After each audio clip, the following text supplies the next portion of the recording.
January 7th, 1904, Manhattan. Louise Bolt, 42 years old, dies suddenly. Her heart, weakened by months of illness, finally fails. A telegraph operator sends a message north, 300 miles up the Hudson, then along the St. Lawrence River to a small island in the Thousand Islands. Hart Island, where 300 workers are building the largest private castle in America. The message is brief: stop all construction. Within hours, stonemasons drop their chisels, carpenters abandon their planes, artists leave their mosaics unfinished. 300 men walk off an island where they've labored for 4 years, building a monument to love that will never be completed. The castle stands 6 stories high, 120 rooms, 43,000 square feet, built from rose granite quarried from a neighboring island, modeled after the Rhineland castles of Prussia. Cost: $2.5 million, equivalent to over $80 million today.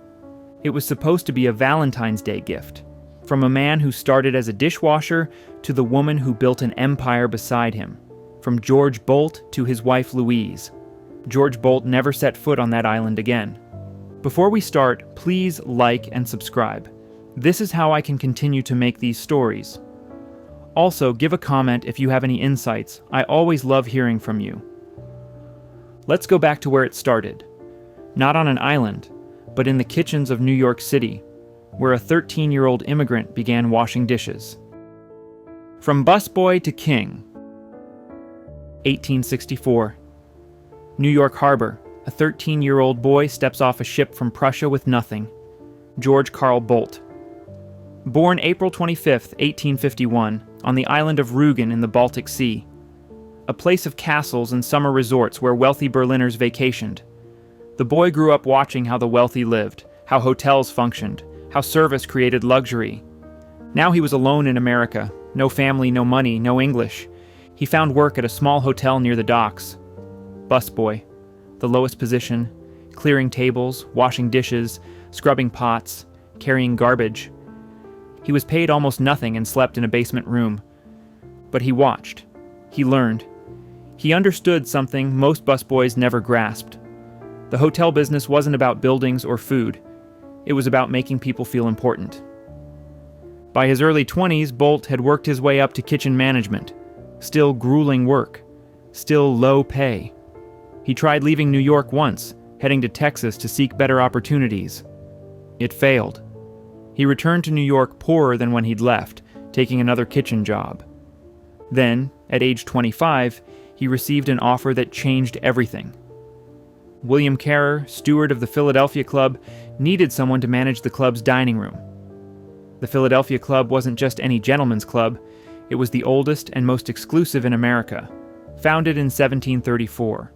Members included the city's elite, old money families who'd been prominent since colonial times.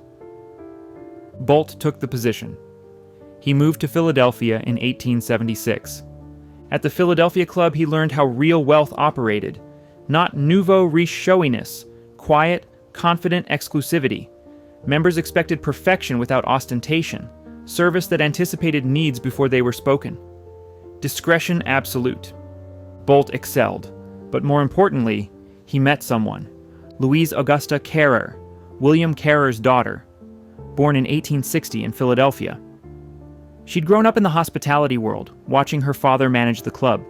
She understood service, quality, presentation.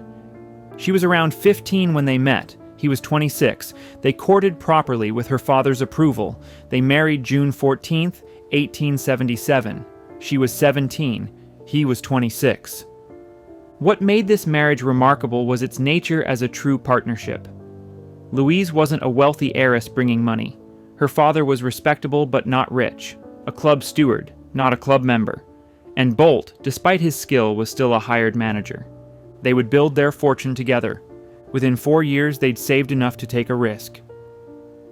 In 1881, Bolt purchased the Bellevue Hotel at Broad and Walnut Streets in Philadelphia. A small property, more restaurant than hotel, but it was theirs. Louise transformed it. She introduced innovations that seem simple now but were revolutionary then. Fresh flowers on every table, candles providing soft light, tables spaced for privacy, attention to aesthetic detail that made dining an experience, not just a meal. Her insight was crucial. Wealthy women were tired of domestic confinement. They wanted elegant spaces outside their homes where they could socialize. The Bellevue became that space. The restaurant's reputation spread quickly. The food was exceptional. Bolt hired the best chefs and paid them well. But Louise's touches made it memorable. Within months, Philadelphia society was dining at the Bellevue regularly. The Bolts supposedly shipped their signature dish, Philadelphia terrapin, to Queen Victoria in England. Soon Bolt purchased a competing property, the Stratford Hotel, directly across the street. Now he controlled both corners. Competition eliminated. Market dominance achieved. By the late 1880s, the Bolts had built a formidable reputation. Wealthy New Yorkers traveling to Philadelphia made reservations at the Bellevue. The Astors visited. The Vanderbilts dined there. Those visits mattered, because among the frequent guests was Abner Bartlett, a real estate agent who worked for William Waldorf Astor. Bartlett was impressed by Bolt's management and Louise's refinement. He mentioned them to Astor. William Waldorf. Astor was planning something ambitious, a hotel in New York City that would surpass anything America had ever seen. He needed someone who understood luxury service, who could manage a massive operation, who had proven capable of attracting elite clientele. In 1891, Astor made Bolt an offer. Come to New York. Manage the new Waldorf Hotel. There was one complication. Astor's cousin, John Jacob Astor IV, hated him. The two branches of the Astor family had feuded for years. Now they were building competing hotels on adjacent properties on Fifth Avenue. The feud started with an insult. Caroline Astor, the Mrs. Astor, lived at 350 Fifth Avenue. She held her annual ball there, determining who mattered in New York society. Her nephew, William Waldorf Astor, despised her social gatekeeping. In 1890, he decided to humiliate her by building a hotel, a commercial establishment, right next to her residence. William Waldorf hired architect Henry Hardenberg to design it. German Renaissance style. Elaborate facade. Then he approached George Bolt with the offer to become proprietor. Bolt recognized the opportunity, but also the risk. The location was residential. Success depended on attracting society clientele who might resent the hotel's existence. And Bolt would need to raise $100,000 just to furnish it. He committed anyway. Louise's design sensibility would make the Waldorf elegant enough to overcome location concerns. The Waldorf opened March 13, 1893, just as a severe economic depression gripped America. Terrible timing. Bolt suffered a nervous breakdown from the stress, but his strategy held. The Waldorf offered exclusivity to those who could afford it. During hard times, the very wealthy spent conspicuously to demonstrate their immunity to troubles. Within months, it was profitable. Then John Jacob Astor IV, Mrs. Astor's son, made his move. He owned the property on the other side of the Waldorf. He hired the same architect and announced construction of the Astoria Hotel. 17 stories. Even more elaborate. Opening in 1897. George Bolt positioned himself as peacemaker. He convinced John Jacob IV to let him lease and manage the Astoria as well. Then he convinced both feuding cousins that merging operations would benefit everyone. Somehow they agreed. The Astoria opened in 1897. Bolt immediately merged operations, connecting the buildings and managing them as one property. The Waldorf Astoria Hotel. 1,600 rooms, the largest hotel in the world, the most prestigious address in America. But the hotel's success depended on more than George's management. Louise's influence was everywhere. She designed rooms and public spaces with feminine elegance. Fresh flowers daily, soft lighting. Every female guest found a pincushion on her dresser, a small touch that signaled attention to women's needs. She pushed for revolutionary changes. The hotel allowed men to smoke in the presence of women in certain areas. She eliminated separate entrances for ladies. They could enter through the main doors like men, acknowledging their equal status as guests. The Waldorf Astoria introduced innovations that became hotel industry standards. Room service. Guests could order food delivered to their rooms. Oscar Tschirky, the maitre d' known as Oscar of the Waldorf, created signature dishes like Waldorf salad. The hotel popularized Thousand Island dressing. The Waldorf became more than a hotel. It was a social institution, a place where business deals closed, where society marriages were announced, where presidents stayed, where New York's elite gathered for status. The New York Times later wrote that Bolt, more than any other man, was responsible for the modern American hotel. He'd transformed hotels from transient lodging into civic centers, gathering places where society happened. The Bolts were now enormously wealthy. Bolt earned the highest salary of any employee in America at the turn of the century. Beyond salary, he owned the lease and operations, generating substantial profit. Estimates of his wealth reached $15 to $25 million, roughly $400 to $700 million today. They maintained apartments at the Waldorf Astoria, living in the luxury they'd created. Their children attended the best schools. George Jr. would later attend Cornell University. Clover was educated at the Spence School in Manhattan. By the late 1890s, the Bolts had achieved the American dream beyond anything imaginable when that 13-year-old busboy arrived in New York Harbor. They'd built an empire through partnership, skill, and relentless attention to quality. George and Louise had two children, George Jr., born in 1879, and Clover Louise, born in 1883. The family had everything: wealth, prestige, success.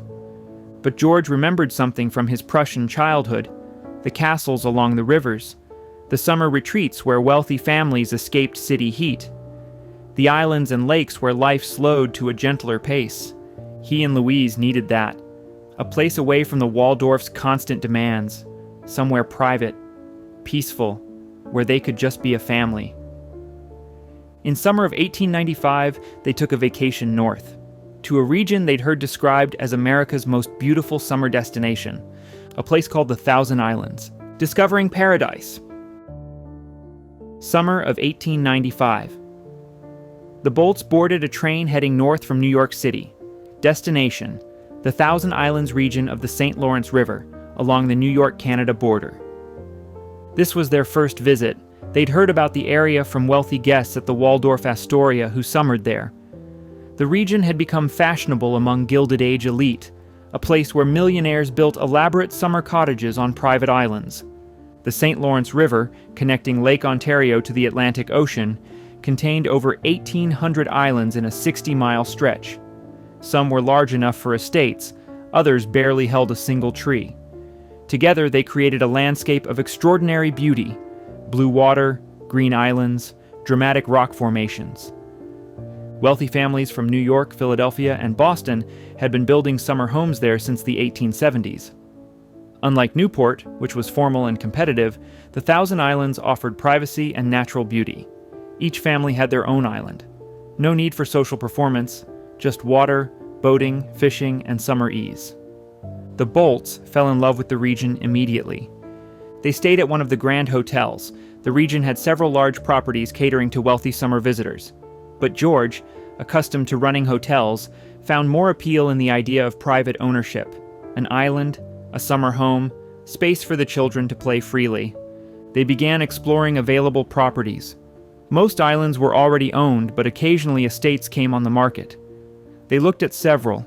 Nothing seemed quite right: too large, too developed, or poorly positioned. Then they heard about Hart Island, 5 acres.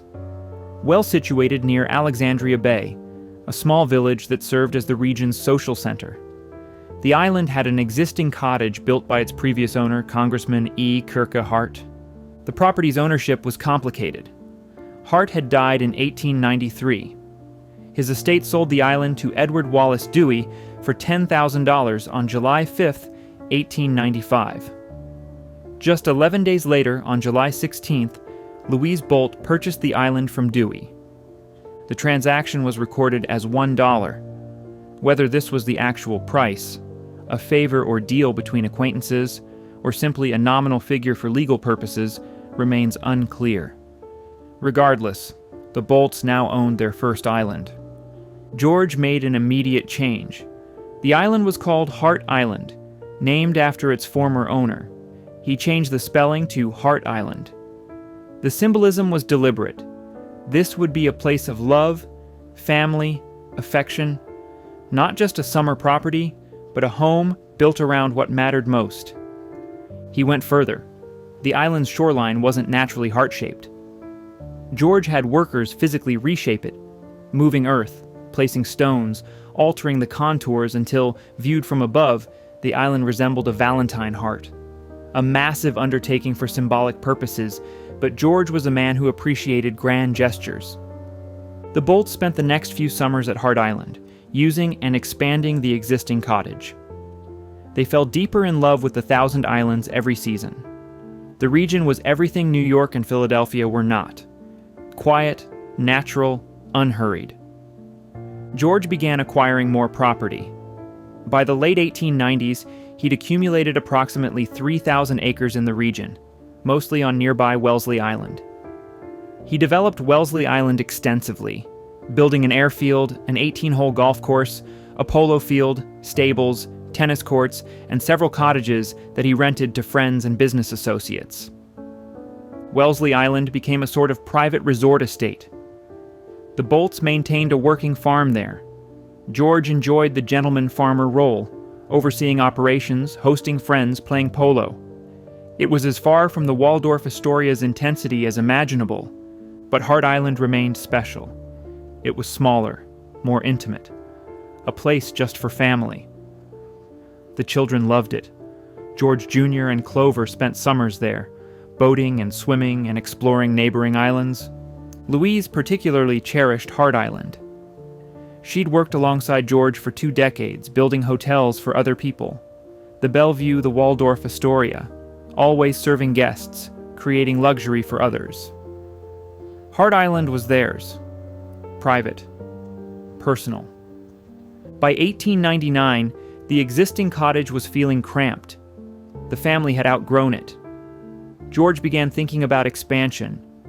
Not just adding rooms to the cottage, but building something more substantial. Something that could accommodate family gatherings, host friends, serve as a true summer home. Louise had her own ideas.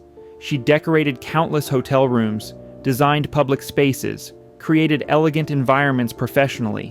What if she could design something without commercial constraints? What if she could build her dream home?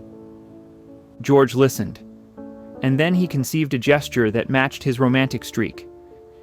He would build Louise a castle. Not a mansion called a castle, an actual castle. Modeled after the Rhineland castles he remembered from his Prussian childhood. It would be massive, elaborate, unlike anything else in the Thousand Islands, and he would present it to her as a gift on Valentine's Day, 1905. Their wedding anniversary was June 14th, but Valentine's Day seemed more appropriate for a monument to love. Louise reportedly knew about the project. Later accounts suggest she was involved in design discussions. But George intended the completed castle as a surprise unveiling. The scale, the magnificence, the fulfillment of every architectural dream she'd ever had. He was 48 years old. She was 39. They'd spent over 20 years building success together. Now he would build something just for her.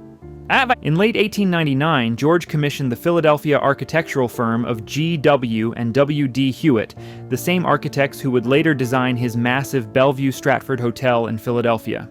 He gave them one instruction: design the grandest private castle in America. The Hewitts began drawing plans. George and Louise reviewed them, making adjustments. Louise had significant input on room layouts and interior details. This would be collaborative, like everything else in their partnership. By early 1900, the plans were complete. 6 stories, 120 rooms, Rhineland castle style with towers, turrets, and elaborate stonework. To be built from rose-colored granite quarried from nearby Oak Island, which George also owned. The estimated cost, $2.5 million, equivalent to roughly $80 million today, more than many other Gilded Age mansions. But money wasn't the constraint. George could afford it easily from Waldorf Astoria profits. He set a target completion date, Valentine's Day, 1905. 5 years to build. Ambitious but achievable with sufficient workers and resources. In spring of 1900, George gave the order: begin construction. Hire 300 workers. Spare no expense. Hart Island, the quiet summer retreat, was about to be transformed into the construction site for the most ambitious private building project in American history. The Promise. Winter of 1899. George Bolt met with the Hewitt brothers in Philadelphia to finalize plans for Hart Island. Not just a castle, an entire estate of buildings that would function as a self-contained summer home. George had specific architectural inspiration: Rhineland castles along the Rhine River in Germany. He'd grown up on the Prussian island of Rügen, where wealthy families vacationed and castles dotted the landscape. Those structures combined defensive medieval elements with Renaissance elegance, towers and turrets, but also elaborate windows and artistic details. That blend of strength and beauty appealed to him. This castle would announce permanence. The Bolts were no longer transient immigrants. They'd established themselves completely. A castle, the ultimate symbol of European aristocracy, built by a former dishwasher in the American wilderness. The Hewitts translated George's vision into architectural plans. The main castle would be Italianate Renaissance in style, with German Romanesque influences. 6 stories high if you counted the towers. 120 rooms spread across 43,793 square feet of living space. 4 small towers, 40 feet high, grouped around 2 larger towers at 60 feet. The main tower would rise 75 feet, forming the central architectural feature. The dimensions: 170 feet long by 160 feet wide. Massive by any standard, but not ridiculously oversized. This would be a functional home, not just a showpiece. Rooms designed for actual use by family and guests, not empty display spaces. But the main castle was only part of the plan. George envisioned an entire island estate with multiple buildings, each serving specific purposes. First, a yacht house. George owned dozens of boats. Estimates suggest over 60 watercraft of various sizes, from small rowboats to a 104-foot houseboat called La Duchesse. The yacht house needed to be enormous, capable of housing vessels up to 128 feet long. It would be located not on Hart Island, but on facing Wellesley Island, providing easy access from the Wellesley properties. Second, a powerhouse. Hart Island had no connection to mainland electrical systems. To provide modern lighting and power throughout the estate, George needed an on-site steam-powered generator. The powerhouse would be built on the eastern edge of Hart Island, designed to look like a medieval defense tower rather than a utilitarian shed. Form and function combined.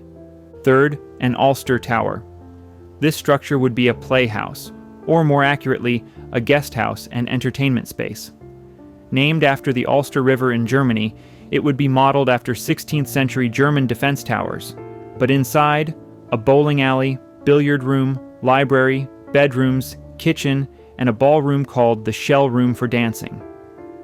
90 feet high, a building that would be impressive as a standalone structure, but on this estate, merely one of several. Fourth, a peristyle arch.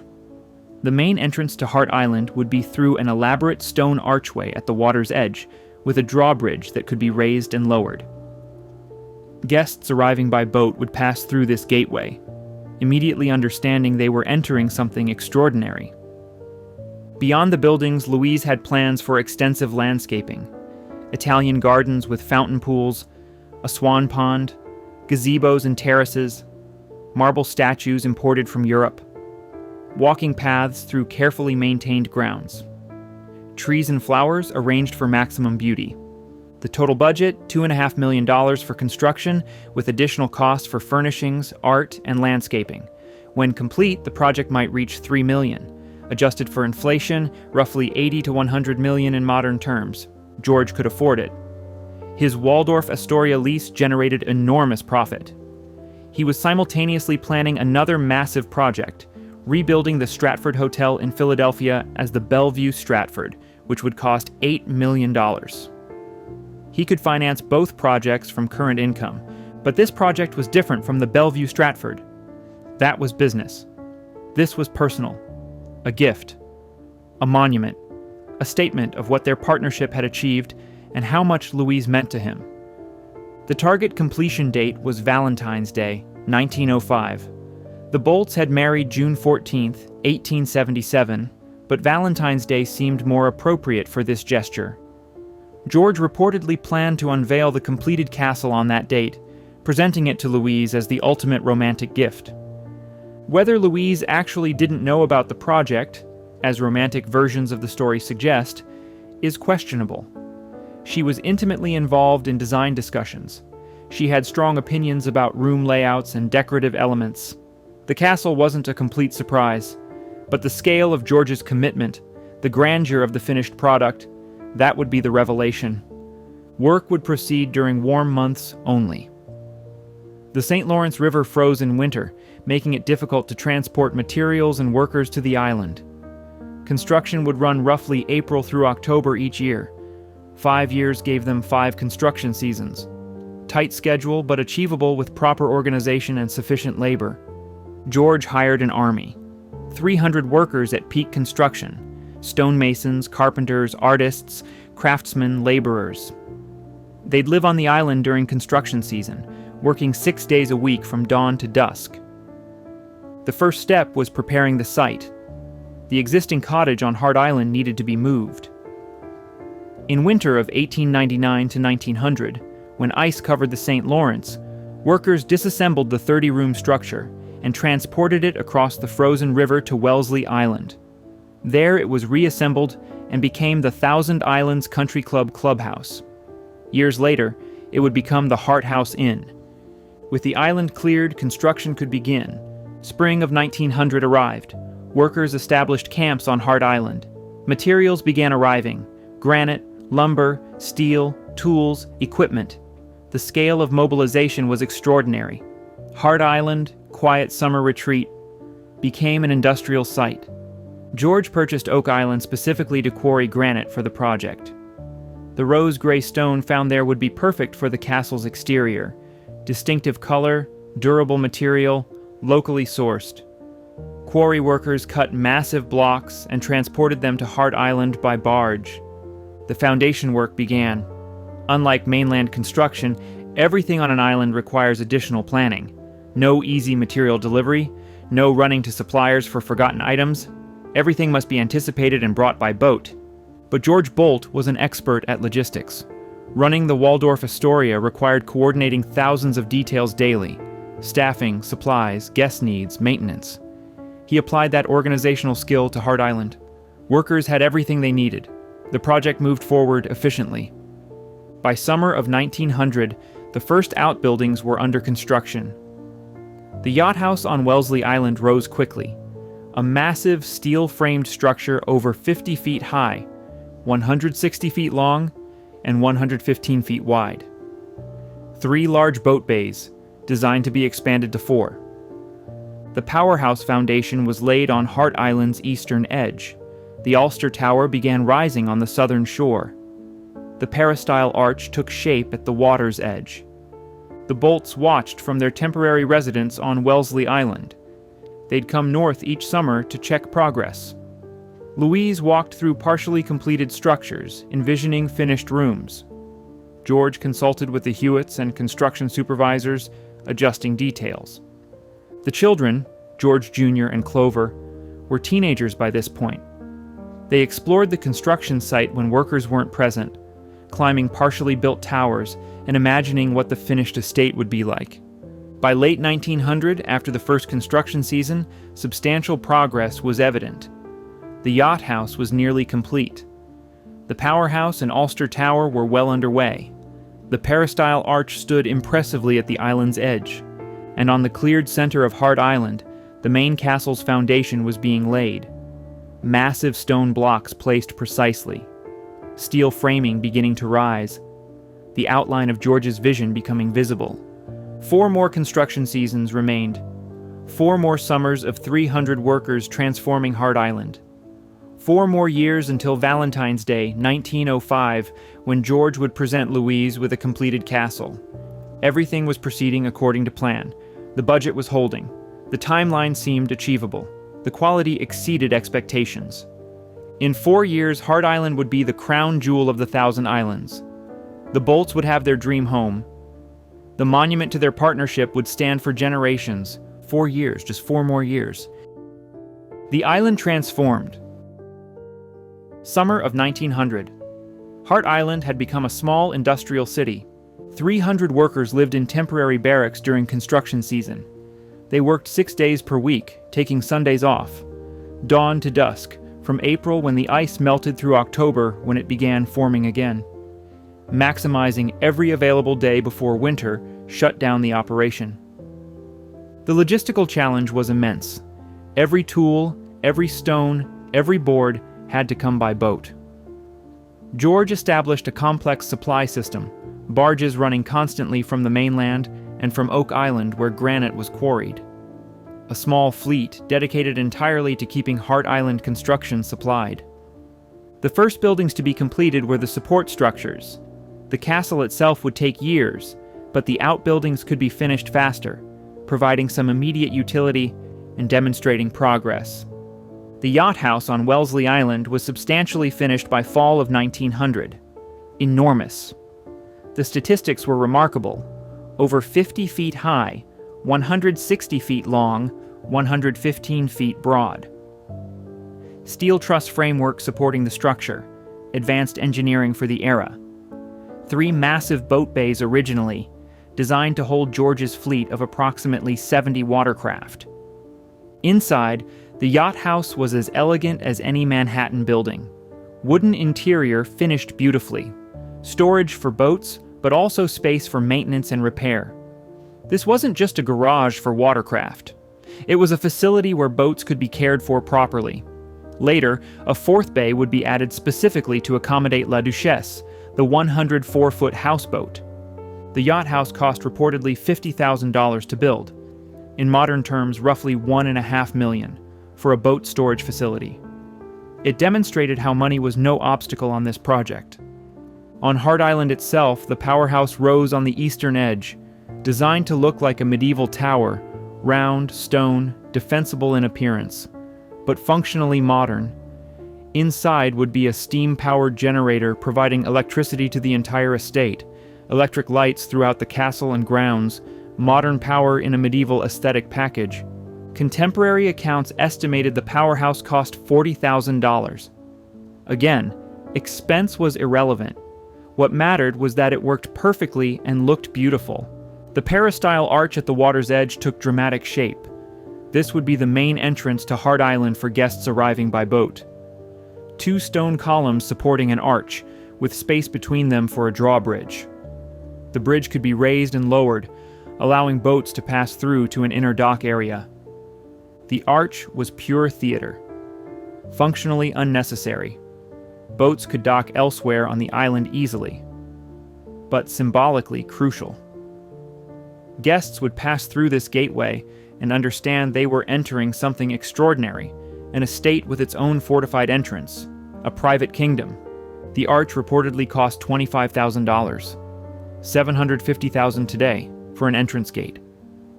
But the most impressive early structure was the Ulster Tower on the island's southern shore, facing Alexandria Bay. 90 feet high, modeled after a 16th century German defense tower along the Ulster River in Hamburg, built intentionally with slanting walls, uneven ceilings, and irregular roof lines, design elements meant to evoke authentic medieval fortifications. But inside, anything but medieval. The tower contained a 2-lane bowling alley in the basement level. Remarkable engineering, carved into the island's rock foundation, perfectly level lanes with proper pin-setting mechanisms. The Bolt family and their guests could bowl in a structure that looked like it should house soldiers defending against siege. Above the bowling alley, a billiards room with professional quality table and equipment. Then a library with built-in bookshelves and reading areas. Higher still, bedrooms for guests, fully furnished. At the top, a kitchen and the shell room, a circular space designed for dancing and performances, decorated with shells and nautical themes. The tower was completed and opened in summer of 1899, actually before the main castle construction officially began. George held a party there for the New York Bankers Association, demonstrating the building was functional and impressive. Some sources suggest the Bolts lived in the Ulster Tower temporarily while the castle was being built. Other sources indicate they stayed in a house on Wellesley Island during construction seasons. Regardless, the tower was habitable and showcased what the completed estate would offer. The tower reportedly cost $15,000, around $450,000 today. Again, substantial money for what was essentially a guest house and entertainment pavilion. By fall of 1900, after just one construction season, Hart Island had been transformed from a quiet cottage estate into an elaborate complex. The yacht house was finished, the powerhouse well underway, the Ulster Tower complete and hosting parties, the peristyle arch standing dramatically at the water's edge, and in the center of the island, the foundation for the main castle had been laid. Massive stone blocks placed in precise patterns, steel framework beginning to rise, the castle's footprint visible, 170 feet by 160 feet. Workers understood the scale now. This would be the largest structure any of them had ever built. The construction process for the main castle was methodical. Foundation first, deep, reinforced, capable of supporting 6 stories of granite and steel. Then steel framework, providing structural integrity. Then granite exterior walls, each block cut precisely at the Oak Island quarry, and fitted into place on Hart Island. The granite was distinctive, rose-gray coloring native to the region. When sunlight hit it properly, the stone seemed to glow warm pink.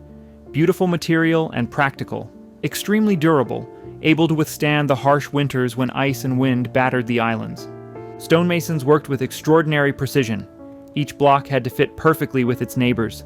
No gaps, no weakness. This castle would stand for centuries if built properly. George demanded perfection, and he paid well enough to get it. The Hewitts had designed the castle with multiple towers at varying heights, creating a dramatic roofline. 4 smaller towers at 40 feet, 2 larger towers at 60 feet, the main central tower at 75 feet. From the water, the castle would appear to rise in stages, drawing the eye upward to the highest point. Throughout the design, hearts appeared, carved into stone details, incorporated into metalwork, set into tiles and decorative elements. Not overwhelming or obvious, subtle reminders that this was a monument to love. George's symbolism ran through every aspect of the estate. By winter of 1900, when construction paused, the first year's progress was evident. Outbuildings substantially complete. Main castle foundation laid and steel framework rising. Materials stockpiled for the following spring. Workers returning to mainland jobs until the next construction season. George and Louise returned to New York and the Waldorf Astoria for winter, but they carried sketches and plans discussing details for the coming year. Room layouts, interior finishes, decorative choices. This occupied their private time, dreaming about the castle taking shape on their island. Spring of 1901 arrived. Ice melted. Workers returned. The second construction season began. The castle walls rose through that summer. First floor, second floor. The granite exterior climbing steadily. Windows framed in. Roof structure beginning. By fall, the castle was taking recognizable shape. No longer just foundation and framework, but an actual building. Simultaneously, finishing work continued on the outbuildings. The powerhouse received its generator and electrical systems. The yacht house interior was completed with storage racks and maintenance areas. The grounds began receiving attention, landscaping crews preparing soil, planning garden layouts, beginning to plant trees and shrubs. Louise spent significant time on the island during the 1901 season. She consulted with craftsmen about interior details. She walked through rooms as they were framed, envisioning how they'd be furnished and used. She worked with landscape designers on the Italian gardens planned for the grounds. Her health, however, was becoming a concern. Nothing dramatic yet, just persistent fatigue, difficulty with stairs, breathlessness after mild exertion. She was 41 years old in 1901, not elderly, but the demands of managing the Waldorf Astoria and overseeing Hart Island construction were taxing. George noticed but didn't worry excessively. Louise had always been strong. She'd worked alongside him for 25 years, never letting physical discomfort interfere with responsibilities. She would rest more when the castle was complete. The Thousand Island summers would restore her energy. The second construction season ended with substantial progress. The castle's exterior was largely complete on the lower floors, roof structure in place, windows and doors being installed. Interior work ready to begin: plaster, flooring, staircases, decorative elements. Winter of 1901 to 1902. The Bolts again returned to Manhattan. Louise seemed more tired than usual. The Waldorf Astoria's constant demands, hosting events, managing staff, maintaining the hotel's reputation, wore on her. George suggested she might skip some responsibilities, let others handle certain aspects. But Louise refused. The Waldorf Astoria was theirs. She'd built its reputation alongside him. She wouldn't diminish her role just because she felt tired. Still, privately, she saw doctors. The diagnosis came in 1902, tuberculosis, or possibly heart disease. Medical records are unclear, and sources differ. What's certain is that Louise's health was declining more seriously than anyone had initially realized. Tuberculosis was common in the Gilded Age. No effective treatment existed. Patients were advised to rest, eat well, breathe fresh air. Mountain or seaside climates supposedly helped. The Thousand Islands, with clean air and peaceful environment, might benefit her. Or it was a heart condition, possibly rheumatic heart disease or another cardiac weakness. Again, limited treatment options existed. Rest. Avoid exertion. Hope the condition didn't worsen. Louise was placed under constant medical care. A physician traveled with the family, monitoring her condition, but she insisted on continuing her involvement with Hart Island. The castle was her dream too. She would see it completed. Spring of 1902. The third construction season began. Louise came north despite medical advice. She walked through the castle's interior, now largely enclosed. She reviewed plans for room finishes.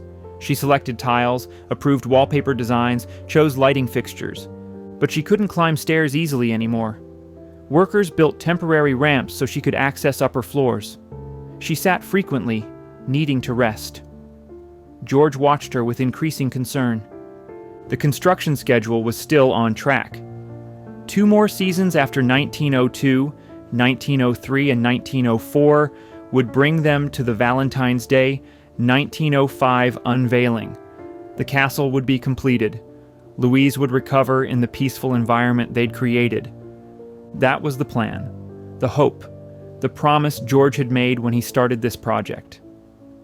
$2.5 million invested, 4 years of work, 300 men laboring through 4 construction seasons, an entire island transformed into an elaborate estate. All of it, every stone, every detail, every dollar, for Louise. The castle was rising, the dream was taking physical form, just 2 more years. Building the castle. Spring of 1900, the main construction began. The foundation work had been completed through late 1899 and early 1900. Massive stone blocks laid deep into Hart Island's bedrock. Steel framework designed to support 6 stories of granite walls and elaborate roofing. Engineering on a scale unprecedented for a private residence. The castle's design was complex, not a simple rectangular box with decorative elements. This was genuinely castle-like. Multiple sections at different heights, towers of varying sizes, irregular rooflines creating dramatic silhouettes. The Hewitts had drawn plans incorporating authentic Rhineland castle features while maintaining functionality as a modern home. The ground floor would contain public spaces, grand entrance hall with sweeping staircase, reception rooms for entertaining, dining room, library spaces designed for hosting guests and family gatherings. High ceilings, 12 to 15 feet, creating sense of grandeur without being oppressively cavernous. The second floor, family bedrooms and private sitting rooms. George and Louise would have a master suite, separate rooms for George Jr. and Clover when they visited, guest bedrooms for extended family and close friends. Bathrooms, multiple, with modern plumbing and fixtures. Luxury that most Americans couldn't imagine. Upper floors would provide additional guest rooms and staff quarters. The towers would contain special purpose spaces, observation rooms with panoramic views, small private studies, storage areas, every level designed with specific functions in mind. The basement was equally elaborate, kitchen facilities capable of serving large dinner parties, storage rooms for food, wine, supplies, servants' quarters and work areas, a swimming pool, mechanical rooms for heating and utilities, and tunnels, underground passages connecting different parts of the estate, allowing staff to move unseen between buildings. The tunnel system was particularly ambitious. One tunnel would run from the main castle to the powerhouse on the island's eastern edge. Staff could maintain the generator and bring coal or supplies without being visible from the castle's main areas. Another tunnel connected to service buildings. The estate would function smoothly with invisible infrastructure. As the walls rose through 1901, the castle's scale became apparent. Photographs from the era show it dominating Hart Island. From the water, approaching by boat, visitors would see towers rising above tree level. The rose-gray granite glowed in afternoon sun. Even incomplete, it commanded attention. The construction process was meticulous. Each granite block had to be cut precisely at the Oak Island quarry. Workers marked each piece, indicating its intended location in the castle structure. Barges transported blocks to Hart Island where stonemasons fitted them into place. Any imperfection meant cutting a new block. Delays and waste George wouldn't tolerate. The scale of the operation was industrial. At peak construction, 300 men worked simultaneously. Quarrymen on Oak Island, barge operators transporting materials, stonemasons on Hart Island fitting granite, carpenters framing interiors, roofers installing slate tiles, metalworkers crafting decorative elements, plumbers and electricians installing modern systems, painters and plasterers finishing surfaces. Coordinating this workforce required sophisticated management. George applied lessons from running the Waldorf Astoria, breaking complex operations into specialized tasks, hiring experts for each role, maintaining quality standards through constant oversight. He visited regularly during construction seasons, inspecting work and consulting with supervisors. The Hewitts maintained oversight as architects. Their plans were detailed, but construction always requires adjustments. Stone blocks don't always match drawings perfectly. Weather affects schedules. Workers discover issues that plans couldn't anticipate. The Hewitts adapted designs as needed while maintaining the overall vision. Hearts appeared everywhere in the design, not overwhelming or childish. Sophisticated integration of the symbol into architectural elements, stone carvings above doorways, metalwork in railings and fixtures, tile patterns in floors, window shapes, garden layouts. Everywhere you looked, if you paid attention, Hearts reminded you why this castle existed. George was deliberate about this symbolism. He'd changed the island's name from Hart to Hart. He'd reshaped the island's shoreline into a heart. Now the castle itself would carry the same theme. Visitors would understand immediately. This wasn't ego or showmanship. This was love made permanent in stone. The Italian gardens began taking shape during the 1901 and 1902 seasons. Louise worked closely with landscape designers. She wanted formal European garden styling, geometric patterns, carefully maintained hedges, flower beds arranged in precise layouts, fountain pools, statuary imported from Italy, walking paths connecting different garden areas. A swan pond would be created on the island's western side. Actual swans would be brought in, white, elegant, decorative creatures that added grace to the landscape. The pond would have proper depth and circulation to keep the swans healthy. Gazebos and terraces would provide shaded seating areas. Family and guests could walk the grounds, sit by fountains, enjoy the natural beauty of the Thousand Islands while experiencing European garden sophistication. Near the castle, a dovecote was planned. a small structure housing doves, more decorative elements, more symbols of peace and love. The birds would fly around the island, returning to their cote at night, visual reminders that this estate was about beauty and tranquility. By fall of 1902, after 3 construction seasons, the castle's exterior was substantially complete. All 6 stories enclosed. Roof finished with slate tiles, windows and doors installed. From the outside, it looked nearly done, but interior work remained extensive. Plastering walls, installing elaborate woodwork, carved mantels, built-in cabinets, decorative moldings, laying floors, different materials for different rooms, from marble in public spaces to hardwood in private areas, installing lighting fixtures throughout, now that the powerhouse could supply electricity, hanging wallpaper, painting ceilings, installing plumbing fixtures in multiple bathrooms, then furnishing. Every room needed appropriate furniture, curtains, carpets, artwork. Louise had been accumulating pieces, purchasing items during trips to Europe, commissioning custom work from craftsmen, paintings, sculptures, mosaics, tapestries. The castle's interior would showcase the finest decorative arts they could acquire. The timeline remained achievable. 2 more construction seasons, 1903 and 1904, would allow completion of interior work and landscaping. Valentine's Day. 1905 was still the target. Just over 2 years remained. The budget had stayed within estimates. $2.5 million was holding. George's Waldorf Astoria profits easily covered expenses.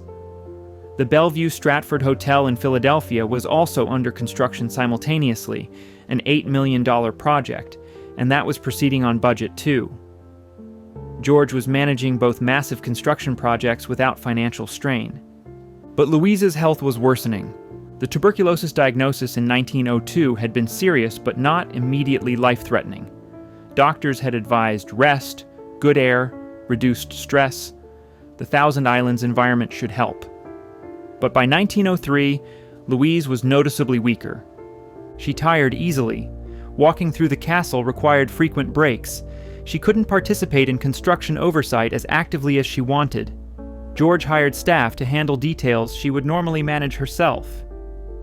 She insisted on continuing involvement. This was her castle, her dream. She would see it through to completion. When finished, she told George she'd have time to rest properly. The castle would be their sanctuary. She'd recover there. George wanted to believe her. The castle was nearly done. The hardest work was complete. Just finishing touches remained. She could rest soon. Everything would be fine. Spring of 1903 arrived. The 4th construction season began. Interior work progressed rapidly now that the structure was enclosed. Craftsmen worked year-round inside. Weather no longer stopped them. Plasterers finished walls. Carpenters installed woodwork. Electricians completed wiring. The castle was becoming livable. Louise spent time there during summer of 1903, even though doctors advised against travel. She sat in rooms as they were being finished, visualizing how furniture would be arranged. She approved wallpaper selections. She consulted about lighting placement. This occupied her when she had energy. But increasingly, she needed to rest. Her physician was with her constantly now, monitoring, medicating, trying to slow whatever was consuming her strength. George watched his wife fade. The woman who'd worked alongside him for 26 years, who'd transformed the Bellevue and the Waldorf Astoria, who'd been full of energy and ideas, was becoming frail. Doctors couldn't stop it. Money couldn't fix it. The castle that was supposed to be a celebration was becoming something else. A race against time. Fall of 1903. The 4th construction season ended. The castle was approaching completion. Most interior work finished, furnishings being installed, landscaping substantially done. The swan pond was ready. Gardens were planted, needing only time to mature. One more construction season, spring through fall of 1904. Final details, touch-ups, testing systems, ensuring everything worked perfectly. Then Valentine's Day 1905. The unveiling, the gift presented. George still believed Louise would see it. She had to. 5 years of work, 300 men, $2.5 million. Every detail chosen to please her, every room designed around her vision. The grandest private castle in America, built entirely as proof of how much he loved her. She would recover. The castle would save her. The Thousand Islands would heal her. He'd built a monument to love. Love would be enough.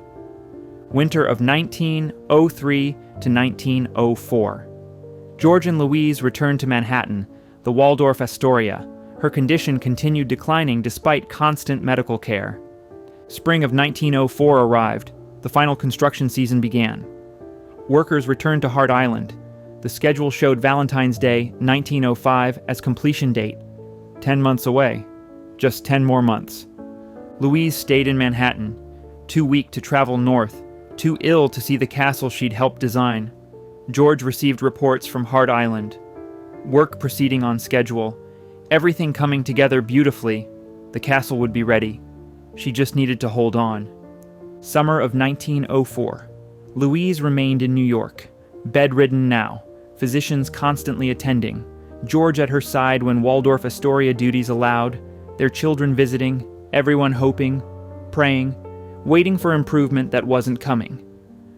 On Hart Island, 300 men continued working, unaware, installing final fixtures, completing gardens, polishing details, building a castle for a woman who would never see it finished. Louise's vision. Louise Augusta Carrer. Bolt had never been merely George's wife. She'd been his partner, equal contributor to everything they'd built. When they'd opened the small Bellevue Hotel in Philadelphia in 1881, Louise's innovations had made it successful. The fresh flowers on tables, the candles providing soft light, the attention to ambiance that made dining elegant rather than merely functional. Those were her ideas, executed with her aesthetic judgment. At the Waldorf Astoria, her influence was equally profound, though less publicly acknowledged. George managed operations and finances. Louise shaped the experience. She designed room layouts. She chose fabrics and furnishings. She established standards for service that made guests feel genuinely cared for, rather than merely accommodated. She understood something revolutionary for the era. Wealthy women wanted beautiful public spaces outside their homes. Hotels and restaurants could provide environments where women could gather, socialize, exercise influence. Louise created those spaces deliberately. The Waldorf Astoria became as much a social center for women as for men, unprecedented in Gilded Age New York. But professionally creating beauty for others was different from designing for herself. The Bellevue and the Waldorf Astoria served guests. Commercial requirements constrained choices. You couldn't indulge personal preferences when trying to appeal to diverse clientele. Hart Island was different. This was theirs. Private. Personal. Louise could design exactly what she wanted without commercial compromise. The castle's interior reflected her sensibility throughout. Room layouts prioritized comfort and flow rather than impressive scale. Yes, the entrance hall was grand, guests needed to be impressed, but family spaces were sized for actual use. Bedrooms felt intimate rather than cavernous. Sitting rooms invited conversation rather than formal posing. She'd selected materials carefully, marble for high-traffic areas where durability mattered, hardwood floors in private spaces where warmth was important, tiles in bathrooms and service areas for easy maintenance. Every choice balanced aesthetics with function. The lighting was particularly important to Louise. She'd pioneered careful lighting design at the Bellevue and Waldorf Astoria. At Hart Island, with the powerhouse providing electricity, she could use modern lighting creatively. Chandeliers in public rooms, wall sconces in hallways, reading lamps in the library, task lighting in work areas, each room lit appropriately for its purpose. Window placement had been deliberate in the architectural plans. Louise wanted natural light throughout the castle. Large windows in rooms facing the water, providing views and brightness. Smaller windows on the north side where harsh light wasn't desirable. Carefully positioned openings that allowed air circulation without creating drafts. The decorative elements showed her taste. She'd been purchasing artwork for years in preparation. Paintings from Europe, sculptures, mosaics that would be installed in entrance areas, tapestries for walls, nothing overly ornate or ostentatious, quality pieces selected for beauty rather than showiness. She planned furniture arrangements before pieces were even delivered. Sketches showed how each room would be set up. Seating groups arranged for conversation. Tables positioned for function. Storage integrated thoughtfully. Everything considered. Nothing left to chance. The gardens were entirely her vision. George had funded them, but Louise designed them. Formal Italian styling, geometric beds outlined with low hedges, fountains as focal points, statuary positioned to draw the eye along walking paths. Color coordinated, certain flowers in each bed, blooming in sequence through the summer season. She'd worked with landscape architects, but final decisions were hers. Which flowers, which trees, which shrubs for screening less attractive areas, how paths would wind through the gardens, where benches would be placed, every detail specified. The swan pond had been her idea. Swans represented grace, beauty, permanence. They'd been used in European estates for centuries. She wanted that same elegance at Hart Island. The pond was designed with proper depth and filtration. When completed, swans would be imported and would live there year-round, or at least during warm months when the Bolts were in residence. Even the yacht house, primarily George's domain since he owned the boats, showed Louise's influence. The interior wasn't just functional boat storage, it was finished beautifully. Woodwork crafted as carefully as in the castle itself. Space organized efficiently but aesthetically. Storage that looked good while serving its purpose. Louise had spent 26 years creating beautiful environments for other people. Hart Island was her chance to create beauty for herself, for George, for their family. Every choice reflected her understanding of how spaces should work and feel. But by 1902, when she was diagnosed with serious illness, Louise's ability to actively participate in the project diminished. She could still make decisions when presented with options. She could still review plans and approve designs.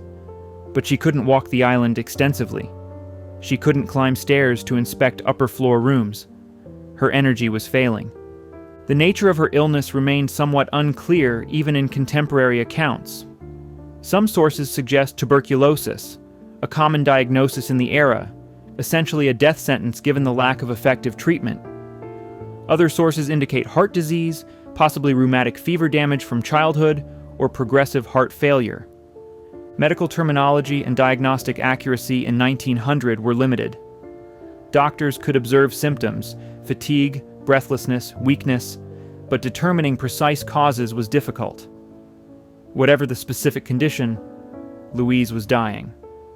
Slowly, but unmistakably. She was placed under constant medical supervision. A physician traveled with the family. Medications were administered, likely morphine or laudanum for pain, digitalis if heart-related, various tonics and treatments that were medically fashionable but largely ineffective.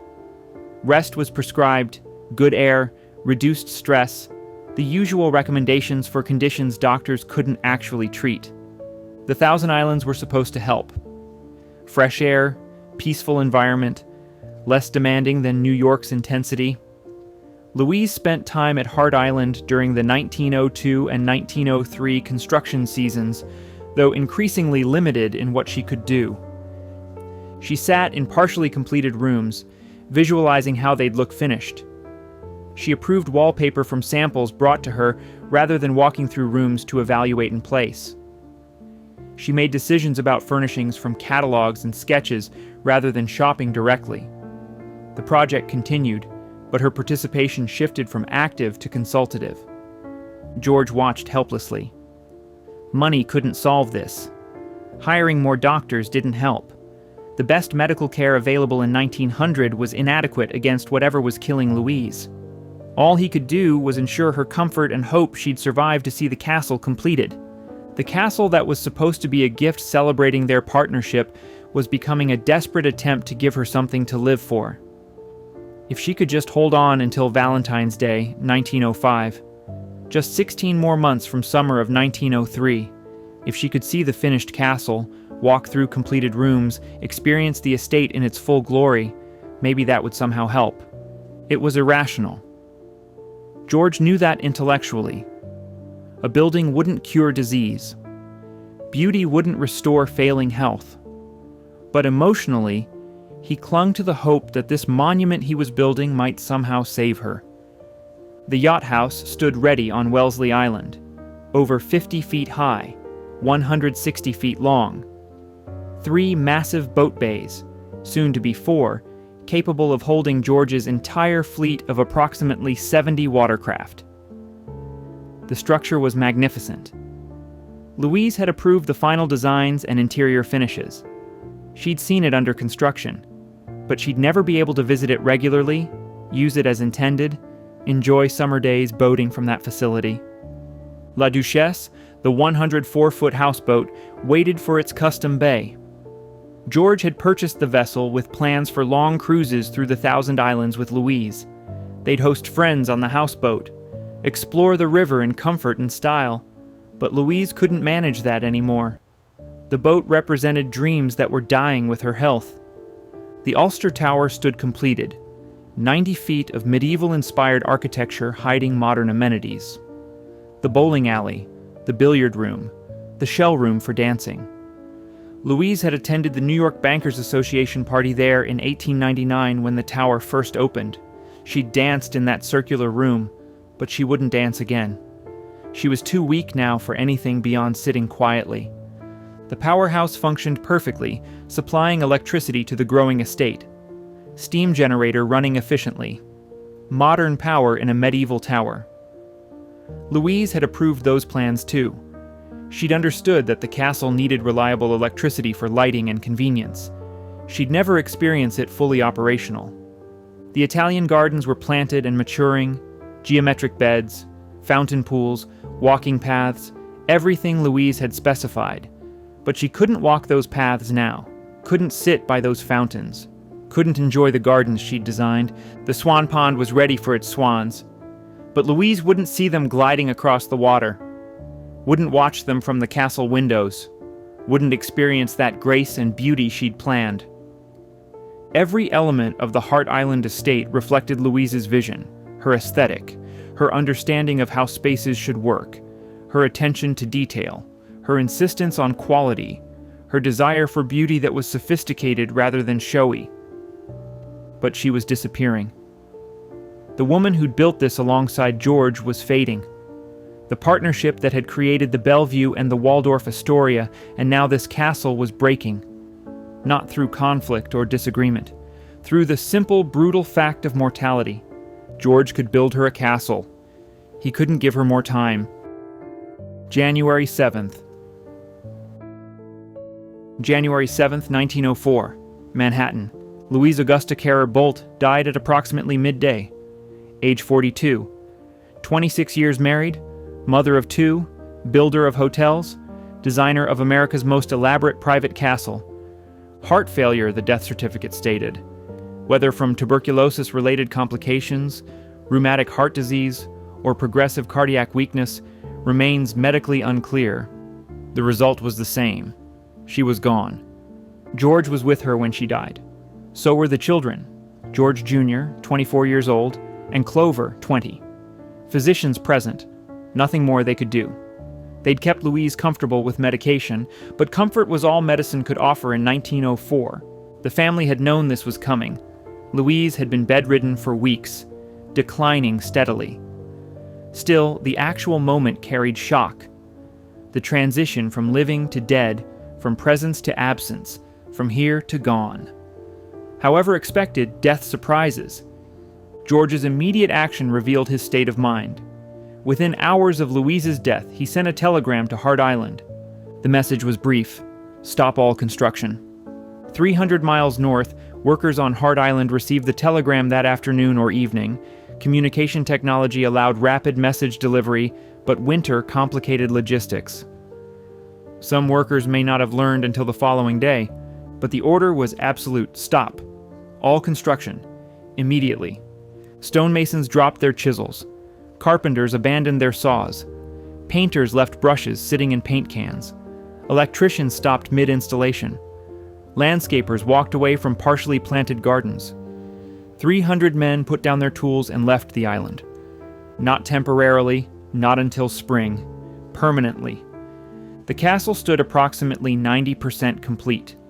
The exterior was entirely finished, all 6 stories, all towers, roof installed, windows and doors in place. Most interior work was done, walls plastered, floors laid, much of the woodwork installed. Some rooms were completely furnished, others needed only final touches. The powerhouse was operational, the yacht house stood ready, the Ulster Tower was finished years earlier, the gardens were planted, the swan pond was completed, waiting for swans. The peristyle arch rose dramatically at the water's edge, 4.5 years of work. $2.5 million invested. Hundreds of thousands of hours of skilled labor. The largest private castle in America, nearly ready for occupancy. All of it built for Louise. The Valentine's Day unveiling was scheduled for 13 months away, February 14, 1905. One more construction season would have finished everything. But Louise was dead. The castle was for her. Without her, it had no purpose. George ordered construction stopped and never reversed that decision. He never set foot on Hart Island again.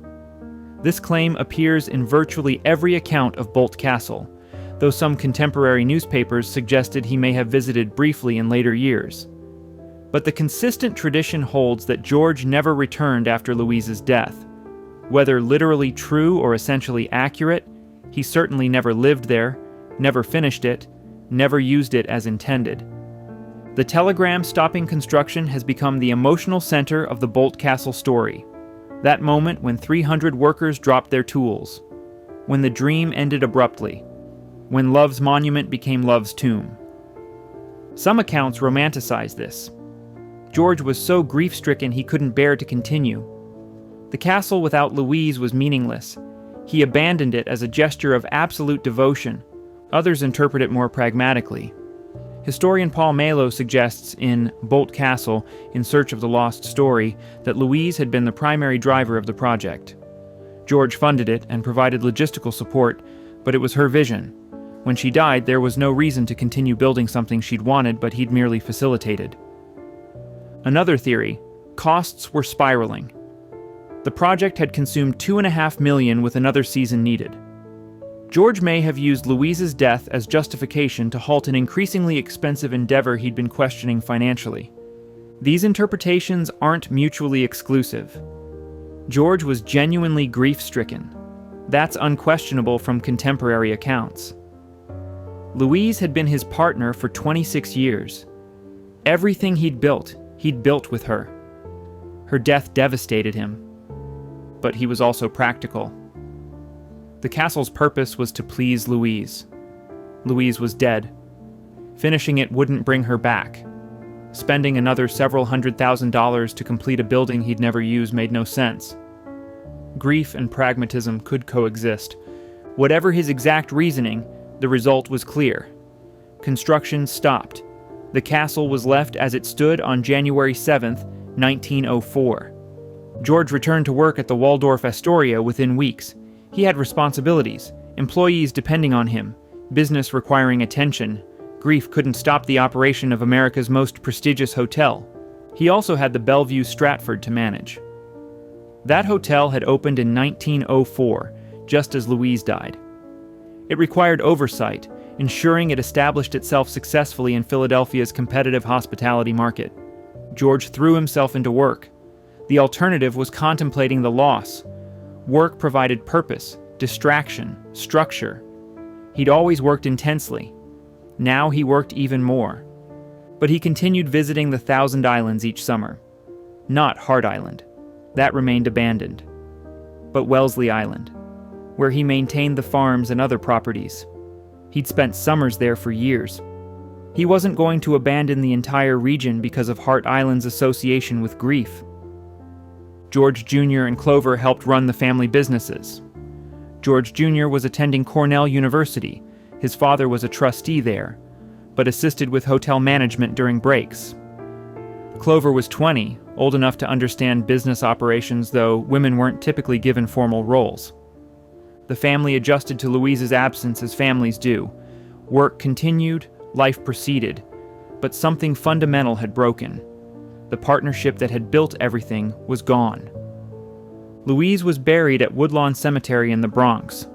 George would be buried there too when he died 12 years later. But that was distant future. In January 1904, George was 52 years old, wealthy beyond measure and utterly alone. On Hart Island, 300 miles north, the castle stood empty. Windows looked out at frozen river. Rooms sat unfinished. Gardens waited for spring that wouldn't bring workers back. Tools lay where they'd been dropped. The castle would stand that way for 73 years, abandoned, decaying, a monument not to love fulfilled but to love interrupted, not a gift completed but a promise broken by death. George Bolt had built his wife a castle. She never saw it finished. He never finished it for her. The telegram had said everything necessary. Stop all construction. And for 73 years, nothing moved on Hart Island except wind, water, and time. The Long Abandonment. Hart Island, January 1904. The castle stood silent. Workers were gone. Construction equipment remained. Scaffolding, toolboxes, materials stockpiled for work that would never happen. Winter snow accumulated on partially finished stonework. Ice formed in the fountain pools Louise had designed. The island waited for spring that wouldn't bring resumption. George Bolt continued spending summers in the Thousand Islands. Not on Hart Island. He never returned there, according to most accounts. But at his Wellesley Island farms. He maintained those properties. Continued operating the golf course, the polo field, the rental cottages. The Thousand Islands had been his summer refuge for years. Louise's death didn't change that entirely. It just made Hart Island off limits. From Wellesley Island, he could see Hart Island, close enough that the castle was visible across the water. A constant reminder of what he'd built and why it remained unfinished. Whether that proximity was painful or comforting, perhaps both, George never said publicly. He continued running the Waldorf Astoria and the Bellevue Stratford. Both hotels remained extraordinarily successful. His wealth, if anything, continued growing. The hospitality empire Louise and he had built together continued functioning even without her. George maintained his philanthropy. He'd always supported young people seeking education. Sources suggest he anonymously funded college education for at least 75 students over his lifetime. He helped employees facing financial difficulties. He donated to charities Louise had supported, honoring her memory through continued giving. But he never spoke publicly about Hart Island, never discussed the castle, never explained his decision to abandon construction. That part of his life was closed. December 5th, 1916, George suffered a heart attack at his suite in the Waldorf Astoria. He died that day, 65 years old, 12 years after Louise. His funeral was enormous. Traffic on Fifth Avenue stopped for the procession from the Waldorf Astoria to the church. Pallbearers included some of the most famous and powerful men in America. Business leaders, politicians, society figures. The New York Times obituary declared him more than any other man responsible for the modern American hotel. He was buried at Woodlawn Cemetery in the Bronx beside Louise.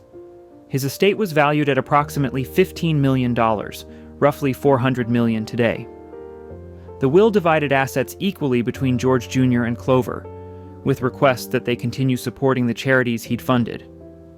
George Jr. and Clover inherited the castle. They also inherited the problem of what to do with it.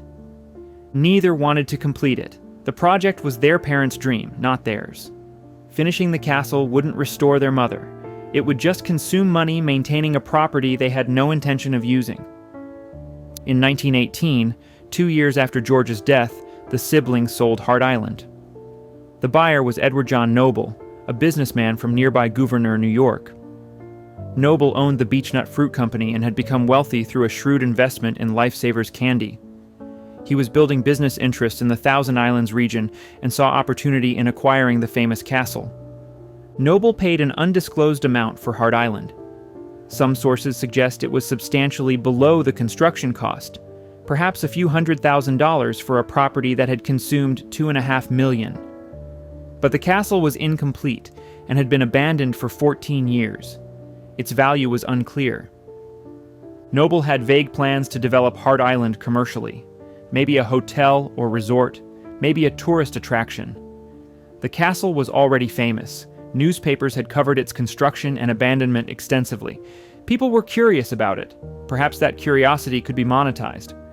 But Noble never invested in completion or serious restoration. Instead, he opened Hart Island to tourists on an informal basis. Boat tour operators could bring visitors. People could walk the grounds and explore the empty castle. No admission fee charged, just access granted. This decision, allowing public access without proper security or maintenance, proved disastrous for the castle's condition. Over the next several decades, Hart Island suffered 3 forms of destruction: weather, vandalism, and opportunistic theft. Weather was relentless. Thousand Island's winters are harsh. Snow accumulates heavily. Ice forms on everything. The St. Lawrence River freezes, creating conditions that batter exposed structures. Wind tears at roofing. Water seeps through any opening, freezing and expanding, cracking stone and mortar. The castle had never been fully sealed. Windows were installed, but some rooms remained unfinished. Doors didn't all have proper locks. Water entered freely.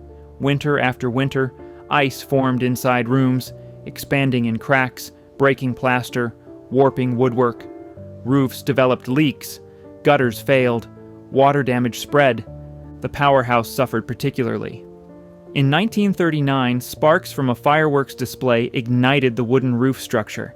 The fire destroyed everything combustible, leaving only the stone shell. For decades afterward, the powerhouse stood as a burned-out ruin, one of the most dramatically damaged structures on the island. Vandalism accelerated the decay. With no guards, no oversight, no consequences, visitors treated the castle as playground and canvas. Graffiti covered walls. Names, dates, messages scrawled everywhere. Some scratched into plaster, others painted. The accumulated graffiti of decades, thousands of names declaring I was here.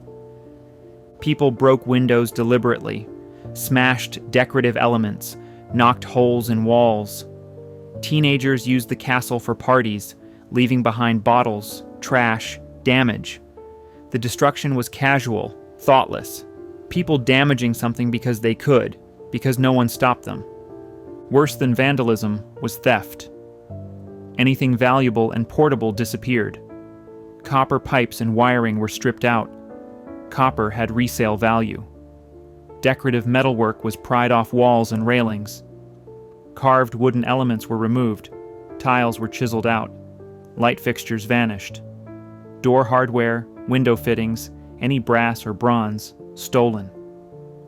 During World War II, in 1942, Hart Island was systematically stripped of iron and steel for the war effort.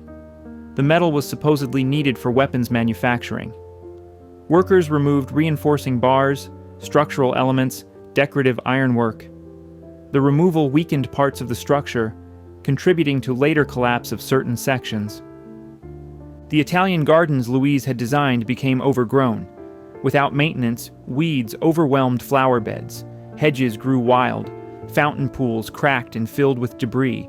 Statuary toppled or was stolen. Paths disappeared under vegetation. The carefully planned formal gardens reverted to natural wilderness. The swan pond became stagnant. No swans were ever introduced. The pond filled with algae and dead leaves. Eventually, it was just a muddy depression with standing water. The yacht house on Wellesley Island fared somewhat better. It was more accessible and had occasional use, but it too deteriorated without proper maintenance. The roof leaked, windows broke, the interior degraded. The Ulster Tower remained standing but damaged. The bowling alley flooded. The shell room's decorative elements were vandalized. Windows were smashed, but the tower's structural integrity held. The slanting walls and unusual architecture actually helped it survive better than more conventional structures. By the 1950s and 60s, Hart Island had become a haunting ruin. Photographs from that era show a castle that looked abandoned for centuries rather than decades. Crumbling walls, vegetation growing from cracks in stonework, empty windows staring like eye sockets. The romantic decay attracted photographers and tourists fascinated by ruins. Some called it beautiful in its incompleteness, a Gothic ruin, a monument to love lost, the physical embodiment of grief, George's broken heart made visible in broken stone. The romanticism ignored the practical reality. The castle was being destroyed by neglect. Edward Noble died in 1958. His foundation inherited Hart Island. They continued allowing tourist access but invested nothing in preservation. The castle's deterioration accelerated. By the 1970s, structural engineers warned that parts of the castle were becoming dangerous. Walls were unstable. Floors could collapse. The castle was approaching the point where it might need to be demolished rather than saved. The E.J. Noble Foundation didn't want to invest millions in restoration, but they recognized the castle had historical and tourism value. They began searching for an organization that might take over Hart Island, preserve it, and operate it as a public attraction. In 1977, they found one, the Thousand Islands Bridge Authority. The Bridge Authority was a binational organization managing bridges connecting the United States and Canada across the St. Lawrence River. They generated revenue from bridge tolls, but their mission included promoting economic development in the Thousand Islands region. Tourism mattered to the local economy. Bolt Castle, even in ruins, attracted visitors. A restored Bolt Castle could become a major tourist destination, bringing people to the region, generating economic activity. The Bridge Authority saw opportunity. Negotiations proceeded. The Noble Foundation was willing to transfer ownership for virtually nothing. $1 is the figure usually cited under specific conditions. The Bridge Authority would operate Bolt Castle as a non-profit attraction. All revenue from admissions, tours, and related activities would be dedicated to restoration and maintenance. No government funding would be used. The castle would be entirely self-supporting. The Bridge Authority agreed. On paper, this was risky. They were accepting ownership of a severely damaged property requiring millions in restoration, with no guarantee the investment would pay off. But the potential economic impact for the Thousand Islands region justified the risk. In fall of 1977, the transfer was completed. The Thousand Islands Bridge Authority became owners of Hart Island and the Bolt Castle complex. They immediately began assessing what would be required to stabilize and restore the structures. The evaluation was sobering. 73 years of abandonment had caused extensive damage. The powerhouse was a burned shell. The main castle had severe water damage throughout. Plaster had fallen from walls. Floors were rotting. Windows were almost all broken. Stonework was cracking. Structural elements were corroded. The gardens were completely overgrown. Restoration estimates reached $15 million, and that was just for initial stabilization and basic restoration. Complete restoration to George Bolt's original vision might cost much more. The Bridge Authority would need to generate substantial revenue to fund this work. They scheduled Hart Island to reopen in spring of 1978. Not as a restored showplace, that would take years, but as a work in progress. Visitors could see the castle's condition and understand the restoration challenge. They could watch progress year by year as work continued. The marketing approach was honest. This is a ruin being saved. Come see history being preserved. Your admission fee directly funds restoration. You're not just visiting a castle, you're helping rescue it. Spring of 1978. Hart Island reopened to the public after the Bridge Authority takeover. That first season, 99,000 people visited, far more than the Bridge Authority had projected.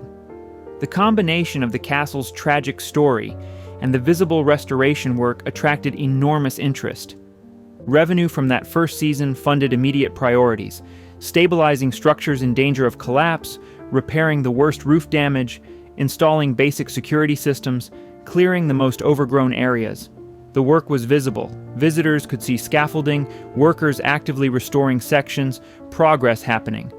The following year, visitation increased. More revenue meant more restoration work. a virtuous cycle began. Better restoration attracted more visitors, generating more revenue for additional restoration. By the early 1980s, significant progress was visible. The first-floor rooms in the main castle were being restored. Original floor plans, photographs, and unused materials left on site in 1904 provided guidance. Craftsmen replicated George and Louise's vision, finishing rooms the way they would have looked if completed in 1905. The restoration philosophy was thoughtful. Some rooms were fully restored, finished, furnished, presented as they would have appeared. Other rooms were left deliberately unfinished, showing the construction process, preserving graffiti as historical documentation, allowing visitors to imagine what might have been. The third and fourth floors remained largely unfinished. This was intentional. Completing every room wasn't the goal. The incompleteness was part of the story. Bolt Castle's power came from being unfinished. George's grief made permanent. Louise's absence made visible. The powerhouse was reconstructed. Not completely, the interior was reconfigured as exhibit space rather than functional generator room, but the exterior was restored, repairing the fire damage and returning it to architectural prominence. The yacht house required extensive work, structural repairs, new roof, window replacement. It was eventually reopened, housing a collection of antique boats donated by the Antique Boat Museum in Clayton, New York. The boats gave visitors context for understanding Thousand Islands boating culture during the Gilded Age. The gardens were gradually restored, not exactly replicating Louise's original plans. 73 years of abandonment made that impossible, but creating formal Italian gardens in her intended style. Fountain pools were repaired and filled, hedges were planted and trained, flower beds were established, statuary was restored or replicated. The restoration continues today. Over 40 years after the Bridge Authority took ownership, work still proceeds. Approximately $38 million has been invested, entirely from admission revenue, no government funding. Every year, sections are improved, rooms are restored, grounds are enhanced. Visitation has grown steadily, from 99,000 in 1978 to over 200,000 in peak years. Bolt Castle ranks among the 25 most visited historic houses in the United States. During operating season, mid-May through mid-October, Hart Island sees thousands of visitors daily. The castle George built for Louise, abandoned for 73 years, destroyed by neglect, nearly demolished as unsalvageable, it survived. Not through George's intention, not through his children's efforts, through strangers recognizing that some monuments matter regardless of who built them or why. George Bolt never returned to Hart Island after January 7, 1904. He built his wife a castle and left it unfinished when she died. His grief made that decision. But grief doesn't get final say. The castle stands today not as George left it, abandoned and decaying, but as something else.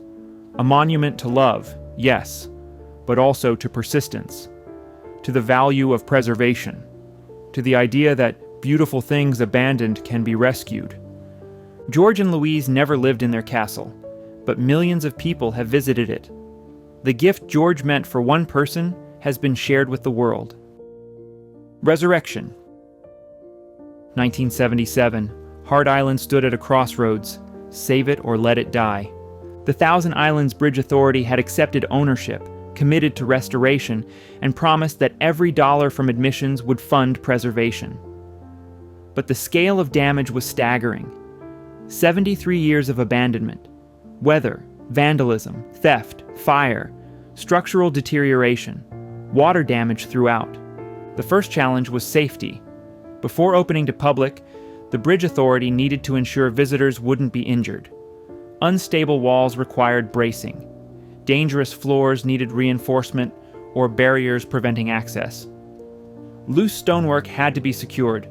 The entire property required assessment to identify hazards. Winter of 1977 to 78, crews worked on emergency stabilization, temporary roofing over sections with severe leaks, structural supports where collapse seemed imminent, fencing around particularly dangerous areas. The goal wasn't restoration yet, just preventing further deterioration and making the site safe enough for controlled public access. Spring of 1978. Hart Island reopened. Not as polished tourist attraction, but as honest work in progress. Visitors walked through ruins seeing exactly what 73 years of neglect had done: graffiti covering walls, plaster fallen away exposing brick and stone, empty window frames, damaged floors, overgrown gardens, but also workers actively restoring, scaffolding on buildings, craftsmen repairing stonework, materials staged for projects, visible progress. The message to visitors was clear: this is being saved. Your admission directly funds this work. Come back next year and see improvement. The approach worked. 99,000 visitors that first season exceeded projections. Revenue-funded continued stabilization plus initial restoration of the most important spaces. The first floor entrance hall received priority. That's what visitors would see first. Making it impressive would demonstrate the castle's potential. The restoration philosophy was established early. This would not be interpretation or reimagining. The goal was completing George Bolt's vision using his original plans. Fortunately, the Hewitt brothers' architectural drawings survived. Photographs from construction era existed. Materials left on site in 1904, unused tiles, hardware, decorative elements, provided physical examples of intended finishes. Craftsmen studied these resources meticulously. When restoring a room, they replicated original specifications. If plans showed specific tile patterns, those patterns were recreated. If photographs revealed particular wallpaper, that style was matched. The restoration was archaeological, discovering original intent and fulfilling it. But not everywhere.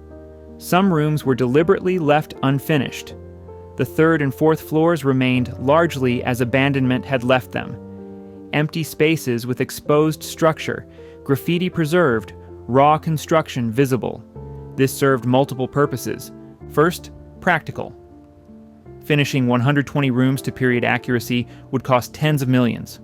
The Bridge Authority needed to balance restoration ambition with available funding. Completing the most important public spaces made sense. Leaving less critical areas unfinished was economically rational. Second, interpretive. The unfinished rooms told the story more powerfully than complete restoration could. Visitors walking through empty third-floor spaces understood visually what "stop all construction" meant. The contrast between finished first floor and raw third floor showed the interruption, made the tragedy tangible. Third, authentic. Bolt Castle's power came from being unfinished. George never completed it. Completing it now would erase that history. The restoration team understood that incompleteness was part of the monument's meaning. Some rooms should remain as George left them. Work stopped, dreams interrupted. The powerhouse reconstruction began early. The 1939 fire had destroyed the roof and interior, leaving only stone walls. The Bridge Authority rebuilt the roof, restored the exterior to pre-fire condition, and converted the interior to exhibit space.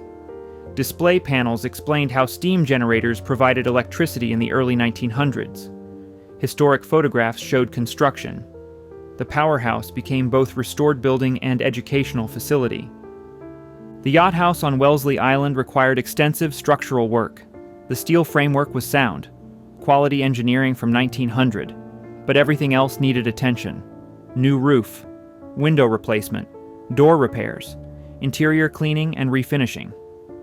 Once structurally sound, it was outfitted with antique boats on loan from the Antique Boat Museum in Clayton. The collection gave visitors context for understanding Bolt's fleet and Thousand Islands boating culture. Gardens were perhaps the most challenging restoration. 73 years of abandonment had obliterated Louise's original plantings. Trees had grown in flower beds. Hedges were gone entirely. Fountain pools were damaged. Paths disappeared. The landscape crew couldn't simply restore. They had to reconstruct based on old photographs and descriptions. They began with infrastructure, repairing fountain pools so they'd hold water, rebuilding pathways, installing proper drainage. Then came plantings. Not exactly replicating Louise's original choices. Records weren't complete enough. but creating Italian-style formal gardens in her intended spirit. Geometric beds, low hedges defining areas, flower arrangements coordinated for color and seasonal bloom. The work was slow. Gardens take time to mature. Hedges need years to grow dense. Trees require decades to reach proper size. But each season showed improvement. Pathways became clearer. Gardens became more structured. The grounds began recalling the elegance Louise had envisioned.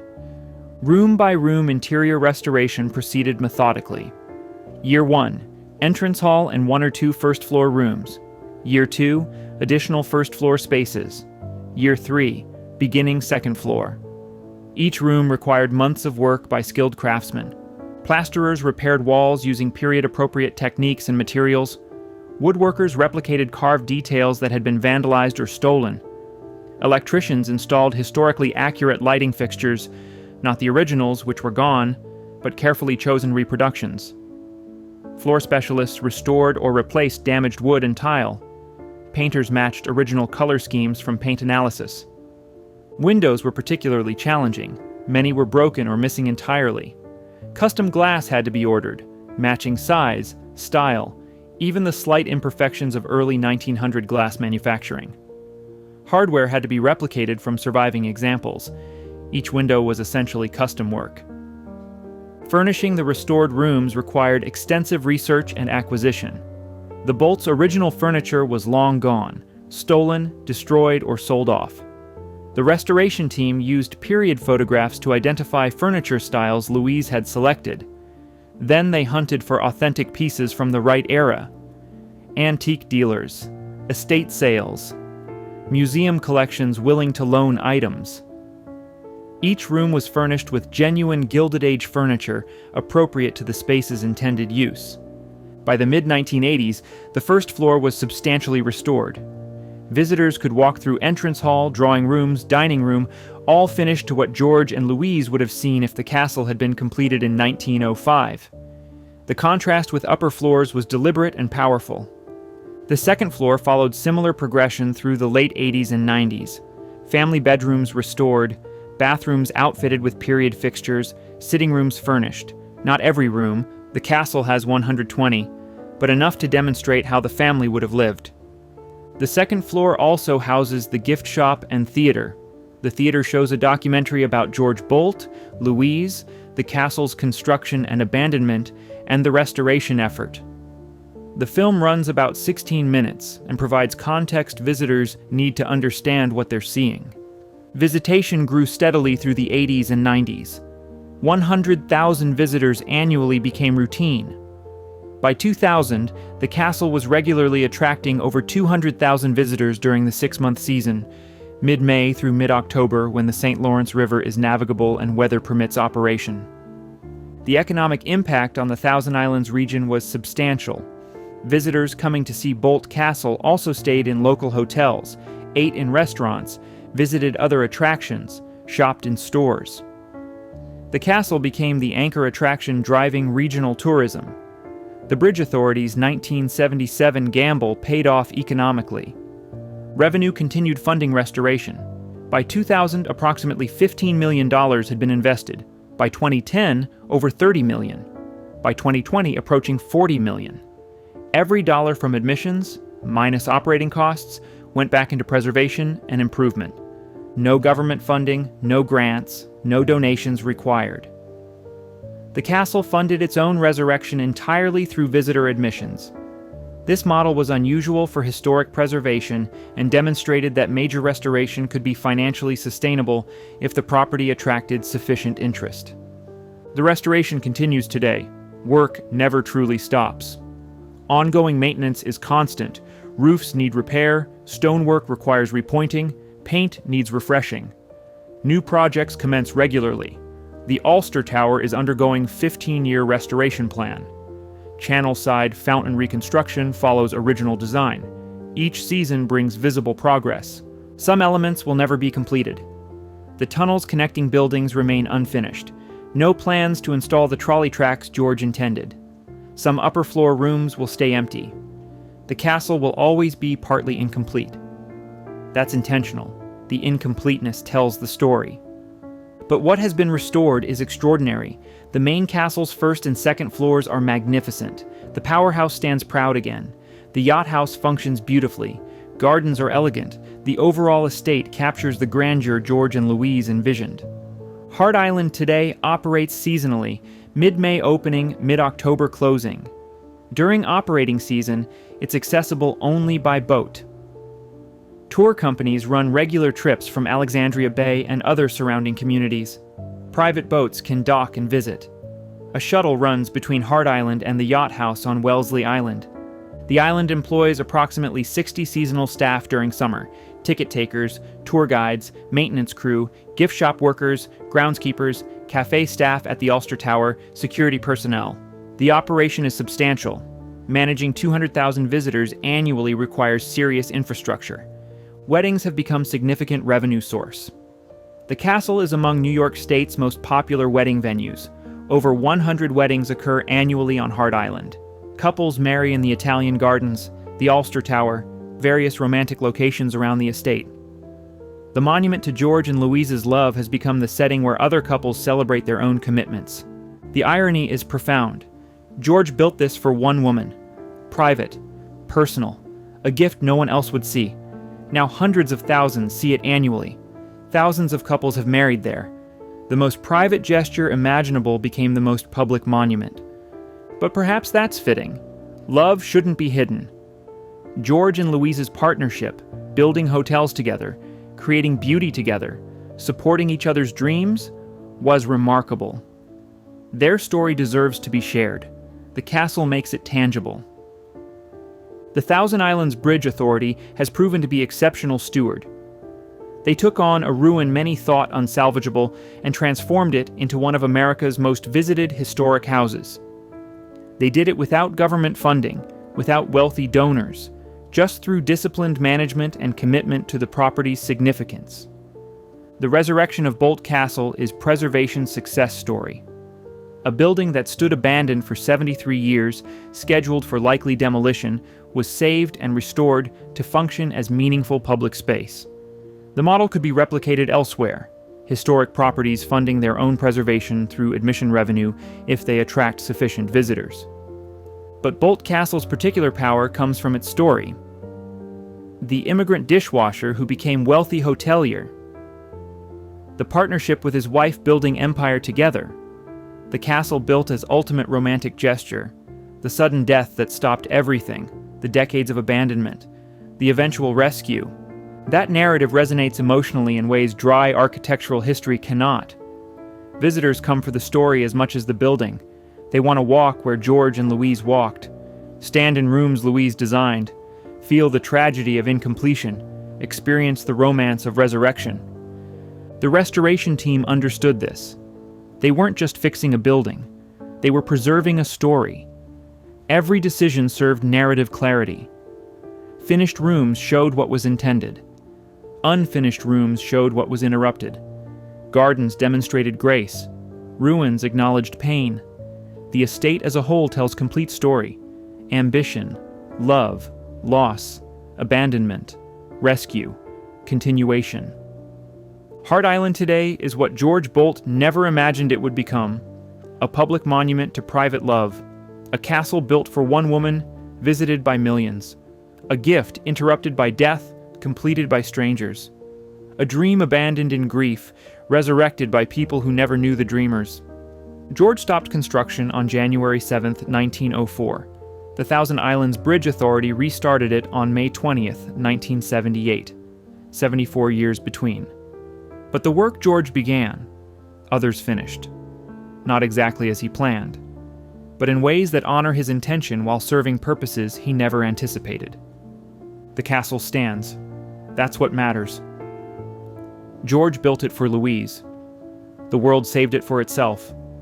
Both impulses, love and preservation, matter. Both are honored at Hart Island today. What survived? Hart Island today, operating season. Boats arrive carrying visitors from Alexandria Bay. The approach by water is dramatic, exactly as George intended. The castle rises above the trees, towers visible from distance. Rose-gray granite glows in sunlight. As boats near the island, the scale becomes apparent. This is massive, real, permanent. Visitors dock at the island's edge. Most arrive via tour boats. Uncle Sam Boat Tours and others run regular trips. Private boaters can also visit. Extensive docking accommodates pleasure craft. Everyone enters the island on foot. No vehicles, just walking paths connecting different structures. The peristyle arch stands at the water's edge, though the drawbridge was never fully installed. Visitors walk past it, heading toward the main castle. The path is paved, well maintained. Gardens line the walkway, Louise's Italian formal style, restored and maintained. Flower beds, hedges, fountain pools.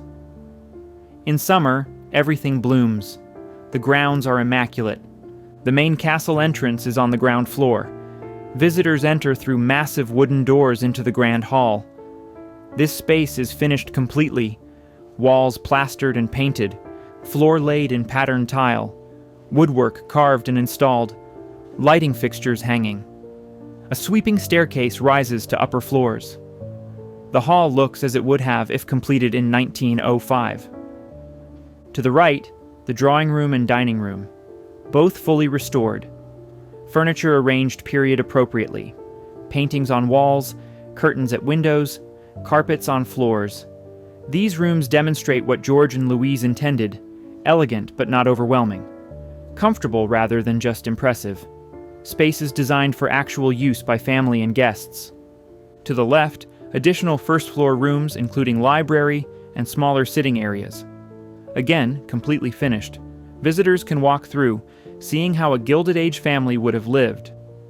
The spaces are roped off, no touching furniture. But you can look into rooms, see details, imagine occupancy. Throughout the first floor, hearts appear subtly in decorative elements, carved into woodwork, formed in tile patterns, cast into metal fixtures. Not overwhelming or obvious unless you're looking for them. But once you notice the pattern, you see hearts everywhere, George's symbolism woven into every surface. The second floor houses family bedrooms and private spaces. The Bolt's master bedroom suite is restored. Large bedroom, sitting area, private bathroom with period fixtures. George Jr. and Clover's bedrooms are furnished appropriately for young adults of the era. Guest bedrooms show how visitors would have been accommodated. The bathrooms are particularly interesting to modern visitors. Multiple bathrooms with full plumbing was luxury in 1900. Porcelain fixtures, tile work, copper piping, all installed to provide modern convenience. The castle would have been as technologically advanced as the Waldorf Astoria. The second floor also contains the gift shop and theater. The theater shows the documentary explaining the castle's history. Visitors are encouraged to watch before touring. It provides context that makes the rest of the visit more meaningful. The gift shop sells books about Bolt Castle, postcards, souvenirs. Revenue supports restoration. The third and fourth floors are largely unfinished. This is deliberate. Some rooms are completely empty. Bare walls, exposed structure, windows without glass in some cases. Other rooms preserve graffiti from decades of vandalism, names, dates, messages scrawled by visitors when the castle was abandoned. The restoration team left this as historical documentation.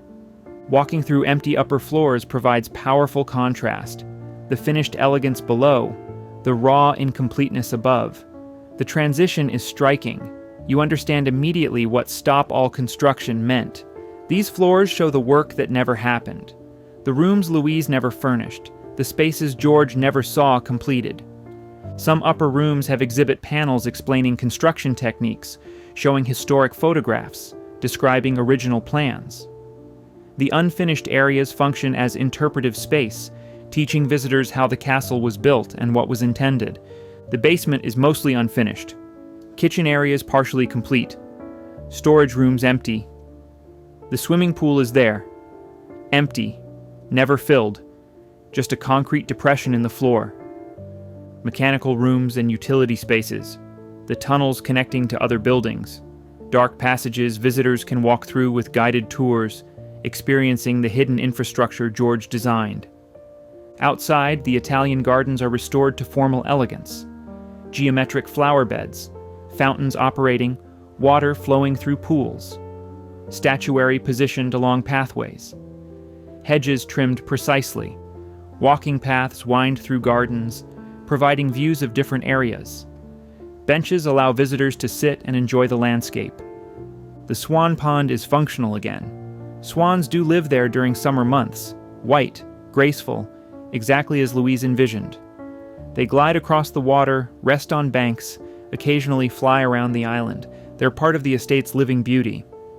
The dovecote stands near the castle. Doves do inhabit it, flying around the grounds and returning to roost. Again, bringing Louise's vision to life.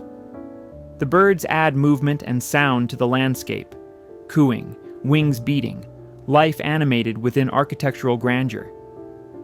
The Ulster Tower remains one of the estate's most fascinating structures. Visitors can tour it, seeing the bowling alley in the basement level, the billiard room above, the library, bedrooms, and the shell room at the top. The tower is undergoing gradual restoration but is accessible. The cafe there serves light food and drinks. Visitors can sit in the shell room, looking out windows at the St. Lawrence River, imagining parties George and Louise would have hosted. The powerhouse, fully restored externally, houses exhibits inside. Display panels explain how steam generators worked, how electricity was produced and distributed. Historic photographs show construction and original equipment. The building demonstrates the technological sophistication George insisted on, modern power systems in medieval-style architecture. The yacht house on Wellesley Island is accessible via shuttle boat running every half hour during operating hours. The structure is impressive, over 50 feet high, 3 massive boat bays open to the water. Inside, antique wooden boats are displayed, on loan from the Antique Boat Museum. The boats range from small rowboats to large motorized craft, showing the variety George owned. One bay originally held La Duchesse, the 104-foot houseboat. That vessel is no longer at the yacht house. It's now displayed at the Antique Boat Museum in Clayton. But photographs and descriptions explain its size and luxury. George intended it for extended cruises through the Thousand Islands with family and guests. The yacht house demonstrates the scale of George's boating interests. He reportedly owned over 70 watercraft. The yacht house could accommodate vessels up to 128 feet long. This wasn't modest hobby. This was serious maritime commitment requiring substantial support infrastructure. Throughout the estate, interpretive panels provide information, historical context, construction details, family background, original plans versus what was completed, the abandonment and restoration story. Visitors can tour self-guided or join guided tours that provide deeper explanation. Photography is encouraged. The estate is photogenic from every angle. Couples pose for wedding photos. Families take vacation pictures. Artists paint and sketch. The castle and grounds provide endless visual interest. The estate operates mid-May through mid-October. Hours are typically 8 a.m. to 6:30 p.m., with extended hours during peak summer months. The closing is gradual. By late October, temperatures drop, ice begins forming, and operating becomes impractical. Staff spend late fall winterizing, protecting systems from freeze damage, securing buildings, preparing for months of closure. During operating season, the island is busy. Boat tours arrive regularly, sometimes multiple boats docked simultaneously with hundreds of visitors on the island. The gift shop and cafe are crowded. Lines form for popular photo locations. Summer weekends see peak traffic. But even crowded, the estate maintains beauty. The grounds are spacious enough that congestion doesn't overwhelm. Gardens provide quiet corners. Multiple buildings spread visitors out. You can find peaceful moments even during busy times. What's remarkable is the castle's preservation state. Given 73 years of abandonment and the damage that occurred, the fact that the buildings are stable and functional is extraordinary. The Bridge Authority's restoration work has been meticulous. The craftsmen replicating original details have been skilled. The estate today probably looks better than it would have if George had completed it in 1905. Modern restoration techniques and materials provide durability the originals might have lacked, but the estate will never be completely finished. That's intentional. The third and fourth floors will likely remain partially empty. Some exterior areas will continue showing incompleteness. The castle's power comes from being interrupted, and erasing that interruption would erase meaning.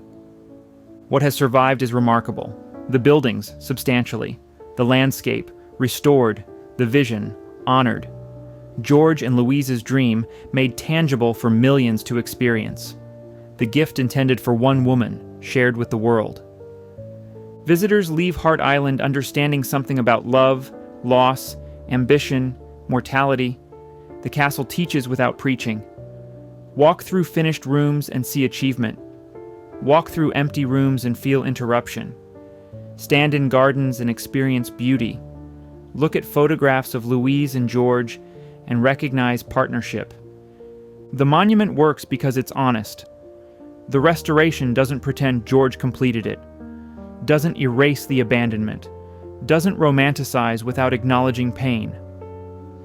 The estate tells truth, ambition interrupted, love ended by death, decades of decay, eventual rescue, all of it visible, all of it honored. What survived matters. Not just stone and steel, but story. Not just architecture, but meaning. Hart Island today is George's gift finally delivered, 74 years late, to an audience he never imagined. Louise never saw it finished, but millions have. The monument to their love became a monument to love itself, universal, powerful, worth preserving. The monument to love. Hart Island operates today as wedding venue, tourist attraction, historic site, and economic engine for the Thousand Islands region. But fundamentally, it remains what George Bolt intended, a monument to love. Over 100 weddings occur at the castle annually. Couples marry in the Italian gardens with the castle as backdrop, in the Ulster Tower's shell room overlooking the river, on terraces facing water, in various romantic locations around the estate. Each wedding adds another love story to the island where George and Louise's story was interrupted. The irony is rich. George built this privately for one woman. Now it's one of New York State's most popular public wedding venues. The most intimate gesture imaginable became the most shared ceremony space, but perhaps that's appropriate. Love shouldn't be hidden. Celebrating love publicly honors what George felt privately. Couples who marry at Hart Island understand they're participating in larger narrative. They know George and Louise's story. They know the castle was built as ultimate romantic gesture. They know it was never completed, abandoned when Louise died, left unfinished as permanent reminder of love interrupted by mortality. Marrying there means accepting that context. Love and loss intertwined. Romance and tragedy inseparable. Every wedding at Bolt Castle implicitly acknowledges that love exists within time, that mortality shadows every commitment, that vows are made despite uncertainty. That's more honest than most wedding venues offer. The castle doesn't pretend love conquers all or guarantees eternal happiness. It shows that love matters precisely because time is limited. George had 26 years with Louise. Not enough, but what he had was real. The castle proves it. Modern couples photograph their weddings extensively at Hart Island, bride and groom on castle steps, wedding party in the gardens, ceremony in the Ulster Tower, reception in rented tents on the grounds. Every event is documented, shared on social media, preserved digitally. George and Louise never imagined such technology, but they understood that significant moments deserve recording. Beyond weddings, the castle attracts tourists seeking romantic experience. Couples visit on anniversaries. Proposals happen regularly. Men kneel in gardens, offering rings while castle looms romantically behind them. The estate's beauty and tragic history create atmosphere that appeals to people seeking meaningful settings for important relationship moments. But the castle also draws visitors with no romantic agenda. Families vacation in the Thousand Islands and include Hart Island on their itinerary. History enthusiasts come to study Gilded Age architecture and social history. Architecture students examine the building's design and construction. Photographers capture the estate's beauty. School groups take educational field trips. The diversity of visitors demonstrates the castle's appeal beyond romance. Yes, it's love story, but it's also immigrant success story, architectural achievement, example of Gilded Age excess and ambition, historic preservation triumph, economic development engine, educational resource. All these functions coexist. The Thousand Islands region's economy depends significantly on tourism, and Bolt Castle is the anchor attraction. Hotels, restaurants, boat tour companies, shops, all benefit from the 200,000 annual visitors the castle attracts. People come to the region specifically to see Hart Island, then spend money at other businesses while there. The economic impact is measurable. Millions of dollars annually flow into the local economy from castle-related tourism. Jobs exist because the castle operates. Boat captains, tour guides, hotel staff, restaurant workers. The Bridge Authority's decision in 1977 to take on the castle has generated substantial economic return for the region. This economic function would have surprised George Bolt. He built the castle for private use, never intending it to serve commercial purpose. Yet today, it generates more economic activity than many businesses. The monument to personal love became economic asset serving thousands of people's livelihoods. The educational function is equally significant. School groups tour Hart Island learning about Gilded Age history, architecture, social structures, immigration stories. The castle makes abstract historical concepts tangible. Students see how wealthy families lived. They understand scale of Gilded Age construction projects. They learn about craftsmanship, engineering, design. The restoration story teaches preservation principles. Students learn why old buildings matter, how restoration works, what's involved in saving historic structures. They see the difference between restored first floor and unfinished upper floors, understanding that preservation requires choices about what to complete and what to leave as found. The immigrant success narrative resonates powerfully. George Bolt arrived at 13 years old with nothing. He washed dishes. He worked his way up through determination, skill, and partnership with Louise. He became one of America's wealthiest men. That trajectory, dishwasher to castle builder, is quintessentially American dream. But the story complicates the dream too. George achieved extraordinary success and wealth, yet he couldn't save Louise. Money bought the best medical care 1900 offered, which was inadequate. Wealth provided comfort but not cure. Success didn't prevent loss. The castle stands as a reminder that some things can't be bought. That complexity makes the story more meaningful than simple rags to riches narrative. George won and lost, built empire and experienced tragedy, achieved dreams and saw them destroyed. His life encompassed triumph and devastation. The unfinished castle physically embodies that duality: achievement interrupted, success incomplete, ambition thwarted by mortality. Modern visitors respond to this complexity. In an era when success is often presented simplistically, work hard, get rich, be happy, the Bolt story offers more nuanced truth. You can work hard and get rich and still face profound loss.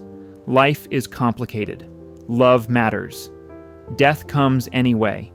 Build your castle while you can. The castle also represents partnership in ways that resonate today. George and Louise built everything together. She wasn't decorative wife, she was equal partner, designing, managing, innovating. The hotels succeeded because of her contributions as much as his. Hart Island was collaborative vision, not his gift imposed on her preferences. Modern couples visiting the castle often remark on this partnership aspect. George and Louise's marriage modeled equal collaboration at a time when such partnerships were rare. Louise worked alongside George, contributed equally, shared decision-making. The castle they designed together reflects both their sensibilities, his ambition and her aesthetic sense, his structural thinking, and her understanding of how spaces should feel. That partnership model matters. The castle isn't monument to man's ego, it's monument to shared dream. George built it for Louise, but Louise shaped what it became. Her influence is visible throughout.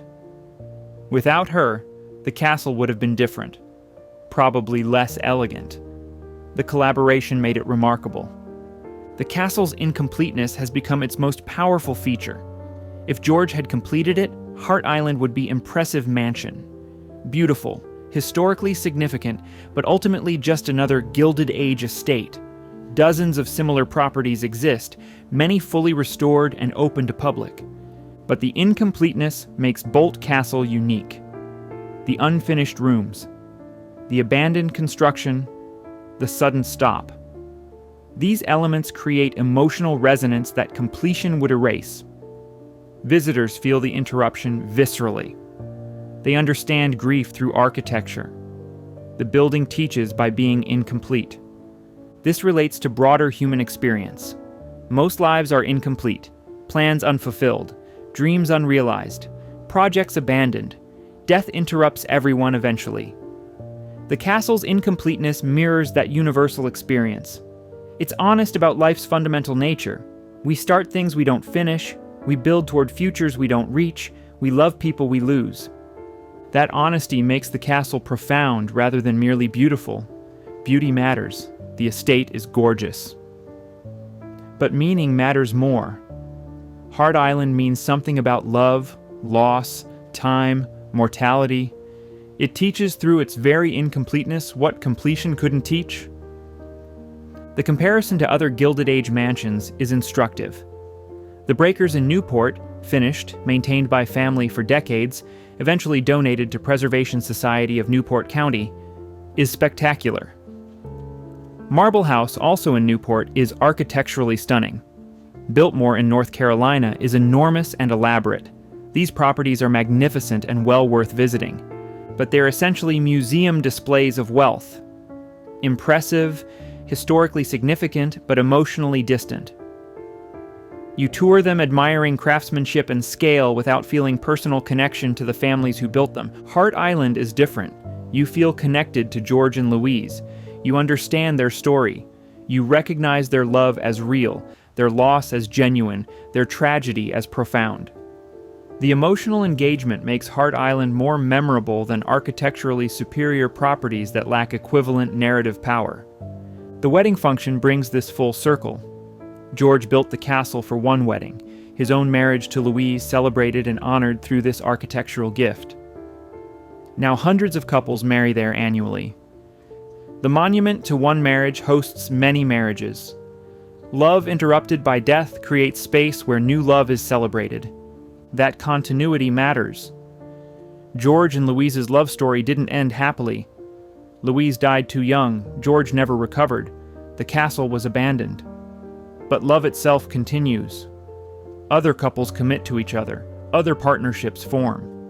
Life proceeds despite individual losses.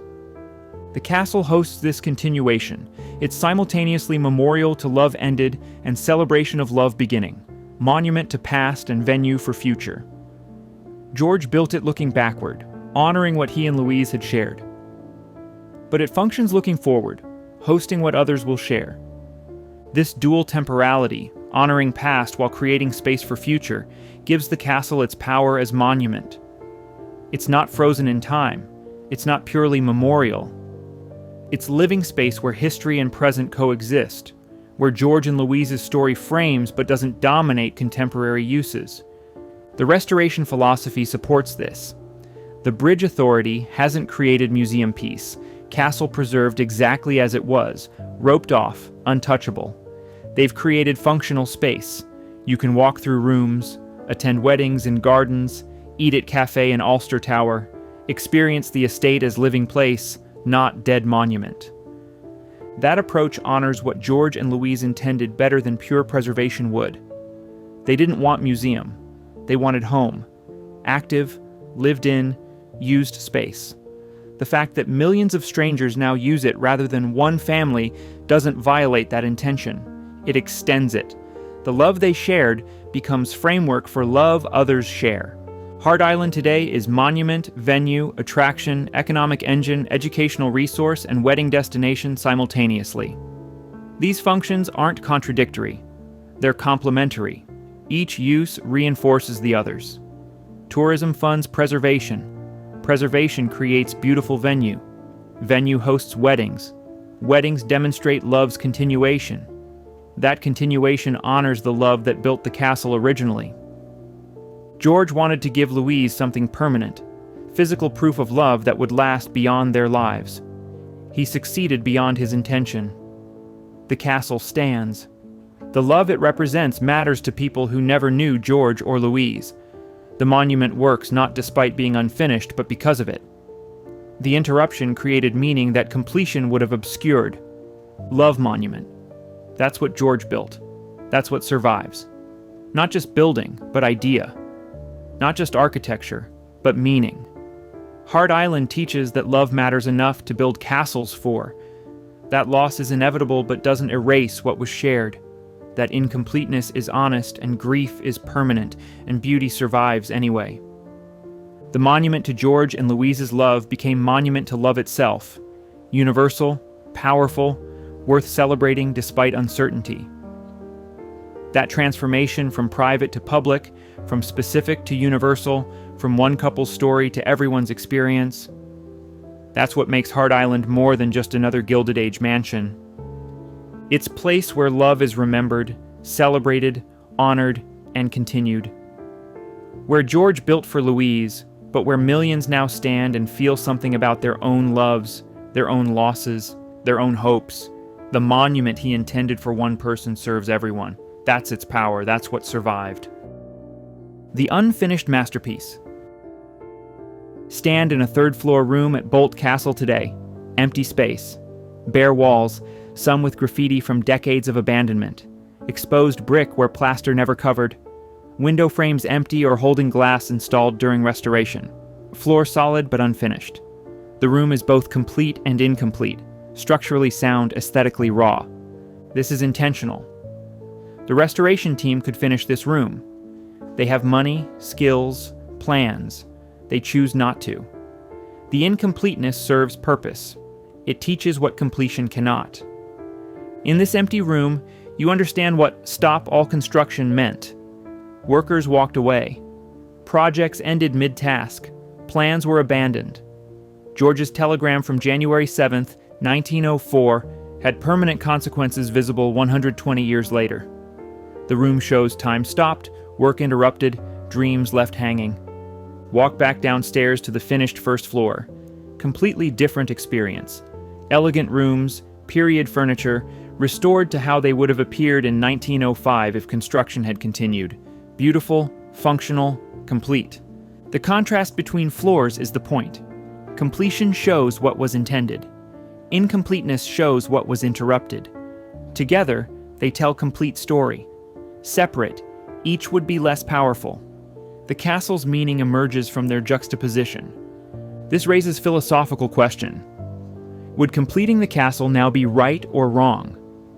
Arguments for completion exist. George intended finished castle. Original plans survive. Craftsmen could complete remaining rooms to specifications. The estate would be more impressive fully finished. Visitors could experience entire building as George envisioned. Arguments against completion are stronger.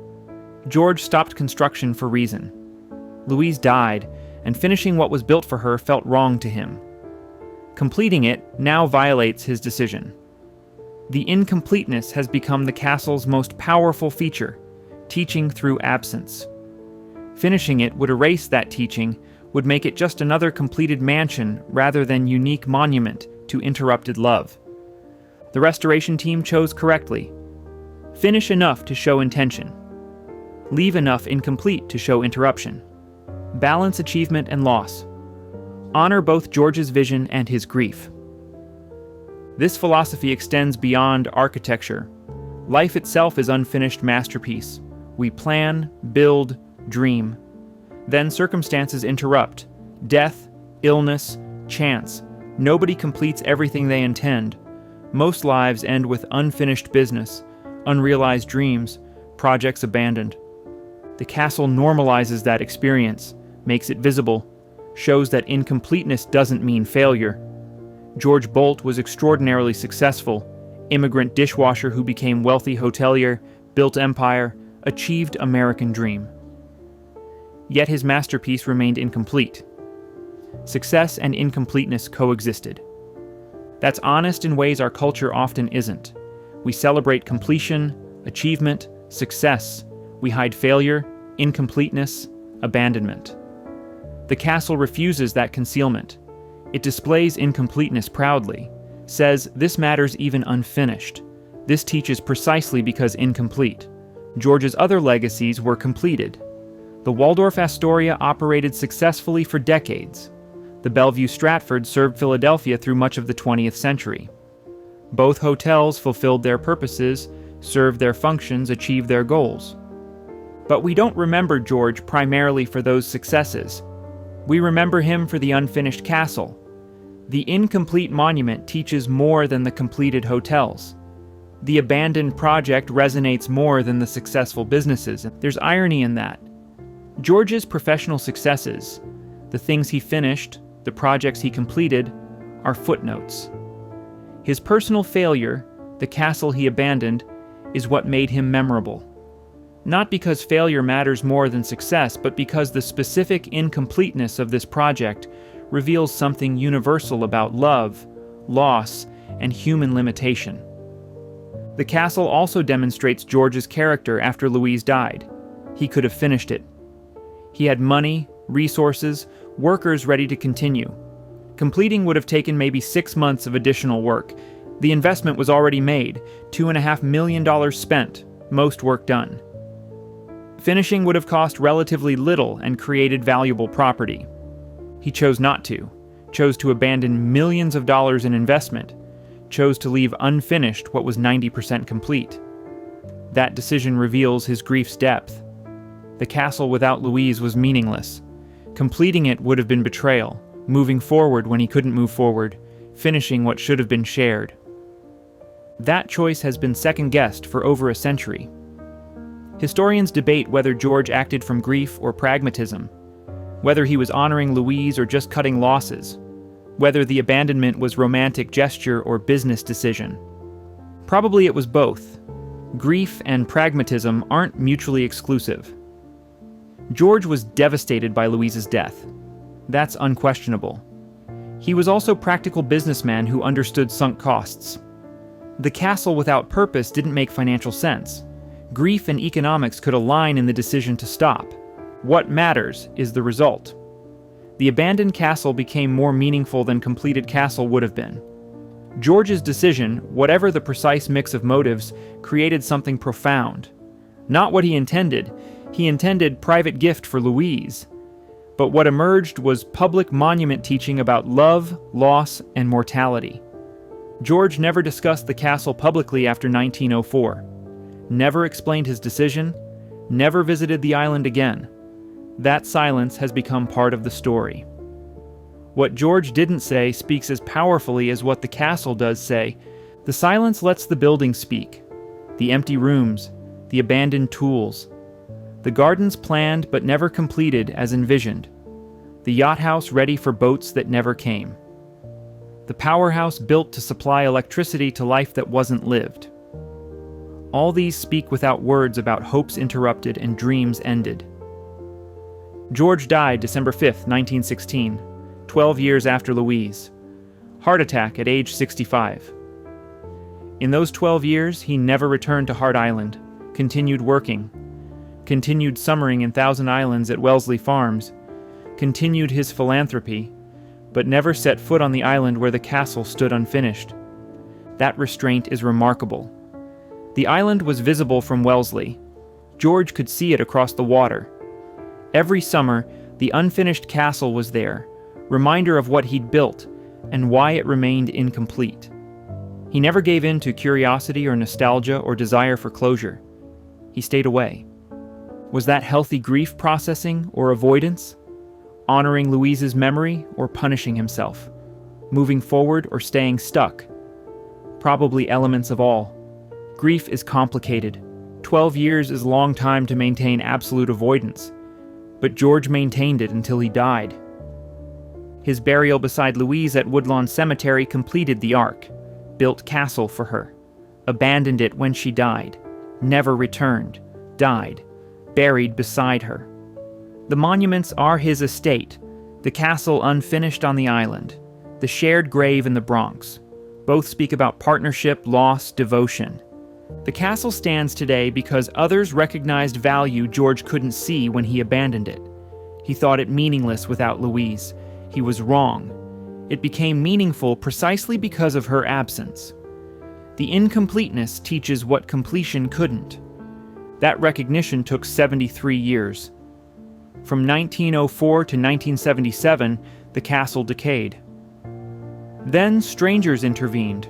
The bridge authority staff who'd never met George or Louise but understood the castle mattered. They rescued it not for George but for everyone. Not to complete his vision but to preserve his interruption. The restoration is now 47 years old, 2/3 as long as the abandonment. The castle has been maintained longer than it was neglected. The rescue succeeded. The monument survived. The story continues being told. Over 4 million people have visited Hart Island since 1978. 4 million people walking through George and Louise's unfinished dream. 4 million people understanding something about love, loss, time, mortality through architecture. 4 million people completing the castle in their imaginations, each visitor seeing what might have been. That's more than George imagined. He built for one person. The monument serves millions. The private gift became public treasure. The intimate gesture became universal teaching. The castle George thought meaningless, without Louise, became meaningful to everyone. The unfinished masterpiece teaches that incompleteness doesn't diminish value. That interruption can create meaning. That absence can be as eloquent as presence. That what we don't finish matters as much as what we complete. That love interrupted by death still counts as love. That grief made visible in stone can teach for generations. Hart Island today is monument to love, but also monument to impermanence, to mortality, to the fact that nothing lasts, and that temporary things can still matter profoundly. The castle won't stand forever. Eventually, even stone crumbles. But for now it stands. It teaches. It matters. George Bolt, 13-year-old dishwasher who became castle builder, wanted to give his wife something permanent. He succeeded beyond his knowing. The castle stands not as he intended, finished, private, occupied, but as it became, unfinished, public, meaningful. The monument works not despite incompleteness, but because of it. The unfinished masterpiece. More powerful incomplete than it ever would have been finished. Teaching through absence, speaking through silence. Honoring love not by erasing grief, but by making grief visible. That's what George built, though he never knew it. That's what survives. That's what matters. The castle will stand incomplete. Some rooms finished, others empty. Some gardens restored, others showing abandonment's traces. The monument partially completed, deliberately preserved in its interrupted state. That's not failure, that's honesty, that's the point. Love interrupted. Work abandoned. Dreams ended. Life cut short. All of it visible in stone. All of it teaching what completion would obscure. The unfinished masterpiece stands as reminder. We build what we can, love who we can, dream what we can. Then time stops us. That's not failure. That's being human. George built Louise a castle. She died before it finished. He abandoned it in grief. It decayed for decades. Strangers rescued it. Millions visited it. The monument meant for one person serves everyone. The gift interrupted by death keeps giving anyway. And that's the story. That's what Hart Island teaches. That's why the unfinished castle matters more than 1,000 finished ones. The incompleteness is the point. The interruption is the meaning. The absence is the presence. Love made visible through its loss. That's what George Bolt built. That's what survived. Hart Island today, summer afternoon, boats arrive carrying visitors, people walk through castle, exploring rooms both finished and empty. They stand in gardens Louise designed. They photograph the towers George built. They listen to stories about love, loss, ambition, grief. Then they leave, return to mainland, continue their lives. But something changes. They've seen monument to love that's honest about mortality. They've walked through building that admits incompleteness. They've experienced place that honors grief without being defeated by it. That's what the castle does. Not through preaching, not through explanation, through presence, through stone and absence, through finished rooms and empty rooms existing side by side, through beauty interrupted but still beautiful. George Bolt started as dishwasher, became hotelier, built castle, lost his wife, abandoned his dream, died. The progression seems tragic, success undermined by loss, but that reading misses what matters. George had 26 years with Louise, built empire with her, created beauty alongside her, experienced partnership so profound that when it ended, he couldn't continue project that was all about their shared life. That's not tragedy, that's love proving itself real through grief's depth. The castle stands as proof. Not proof that love conquers all. It doesn't. Louise died. George grieved. The castle remained unfinished. Love didn't prevent loss or erase pain, but love mattered enough to build monuments for, to spend fortunes on, to abandon when the person it honored was gone. That matters. In culture that often treats love casually, the castle stands as counter-argument. Love matters enough to build castles for. Love matters enough that when it ends, leaving things unfinished is appropriate response. Love matters more than completion, more than financial sense, more than moving forward efficiently. The monument George built for one person now serves millions. Every couple who marries there participates in tradition George started, building, however temporarily, monuments to love. Every visitor who walks through gardens or empty rooms understands something about mortality and devotion. Every person who sees the castle from the water recognizes that some human experiences transcend individual lives. Unlike other Gilded Age mansions, ego projects proving wealth and status, this was gift. Personal, intimate. Built not to impress society but to please one woman. That difference matters. Ego monuments are everywhere. Love monuments are rare. The Breakers, Biltmore, Marble House, impressive buildings showing what money can buy. Bolt Castle shows what love can inspire. The distinction isn't about which buildings are bigger or more elaborate. It's about what motivated construction. George didn't build to compete or display. He built to give Louise something beautiful. Different impulse, different meaning. The unfinished state teaches final lesson, impermanence. Nothing lasts. Marriages end through death. Buildings decay. Empires crumble. Everything is temporary. But temporary doesn't mean meaningless. George and Louise's 26 years together shaped everything that followed. 2 children, business empire, hotel innovations, and castle that teaches millions about love even unfinished. Temporary mattered, incomplete mattered, interrupted mattered. The castle proves it. From dishwasher to builder, from immigrant to millionaire, from nobody to man whose monument draws hundreds of thousands annually. George Bolt's life was extraordinary, but what makes his story lasting isn't the success. It's the love, and the willingness to abandon everything when love ended. The castle George built for Louise, left unfinished when she died, rescued by strangers, restored over decades, visited by millions. It stands today not as George intended but as it became. Monument to love, to loss, to partnership, to the idea that incomplete things can be perfect precisely because incomplete.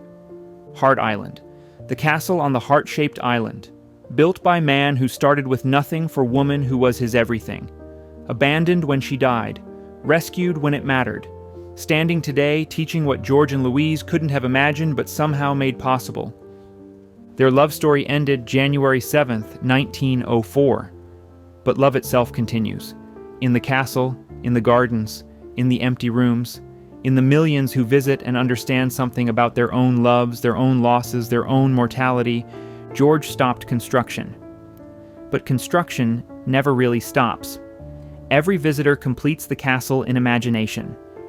Every wedding there builds new love on foundation of old love. Every person who understands the story adds meaning to the monument. The castle George built for Louise belongs to everyone now. That's not betrayal of his intention. That's fulfillment beyond his imagining. He wanted to give her something permanent. He did, just not the way he planned. From Hart Island, you can see across the St. Lawrence River. Water flowing past, constant motion.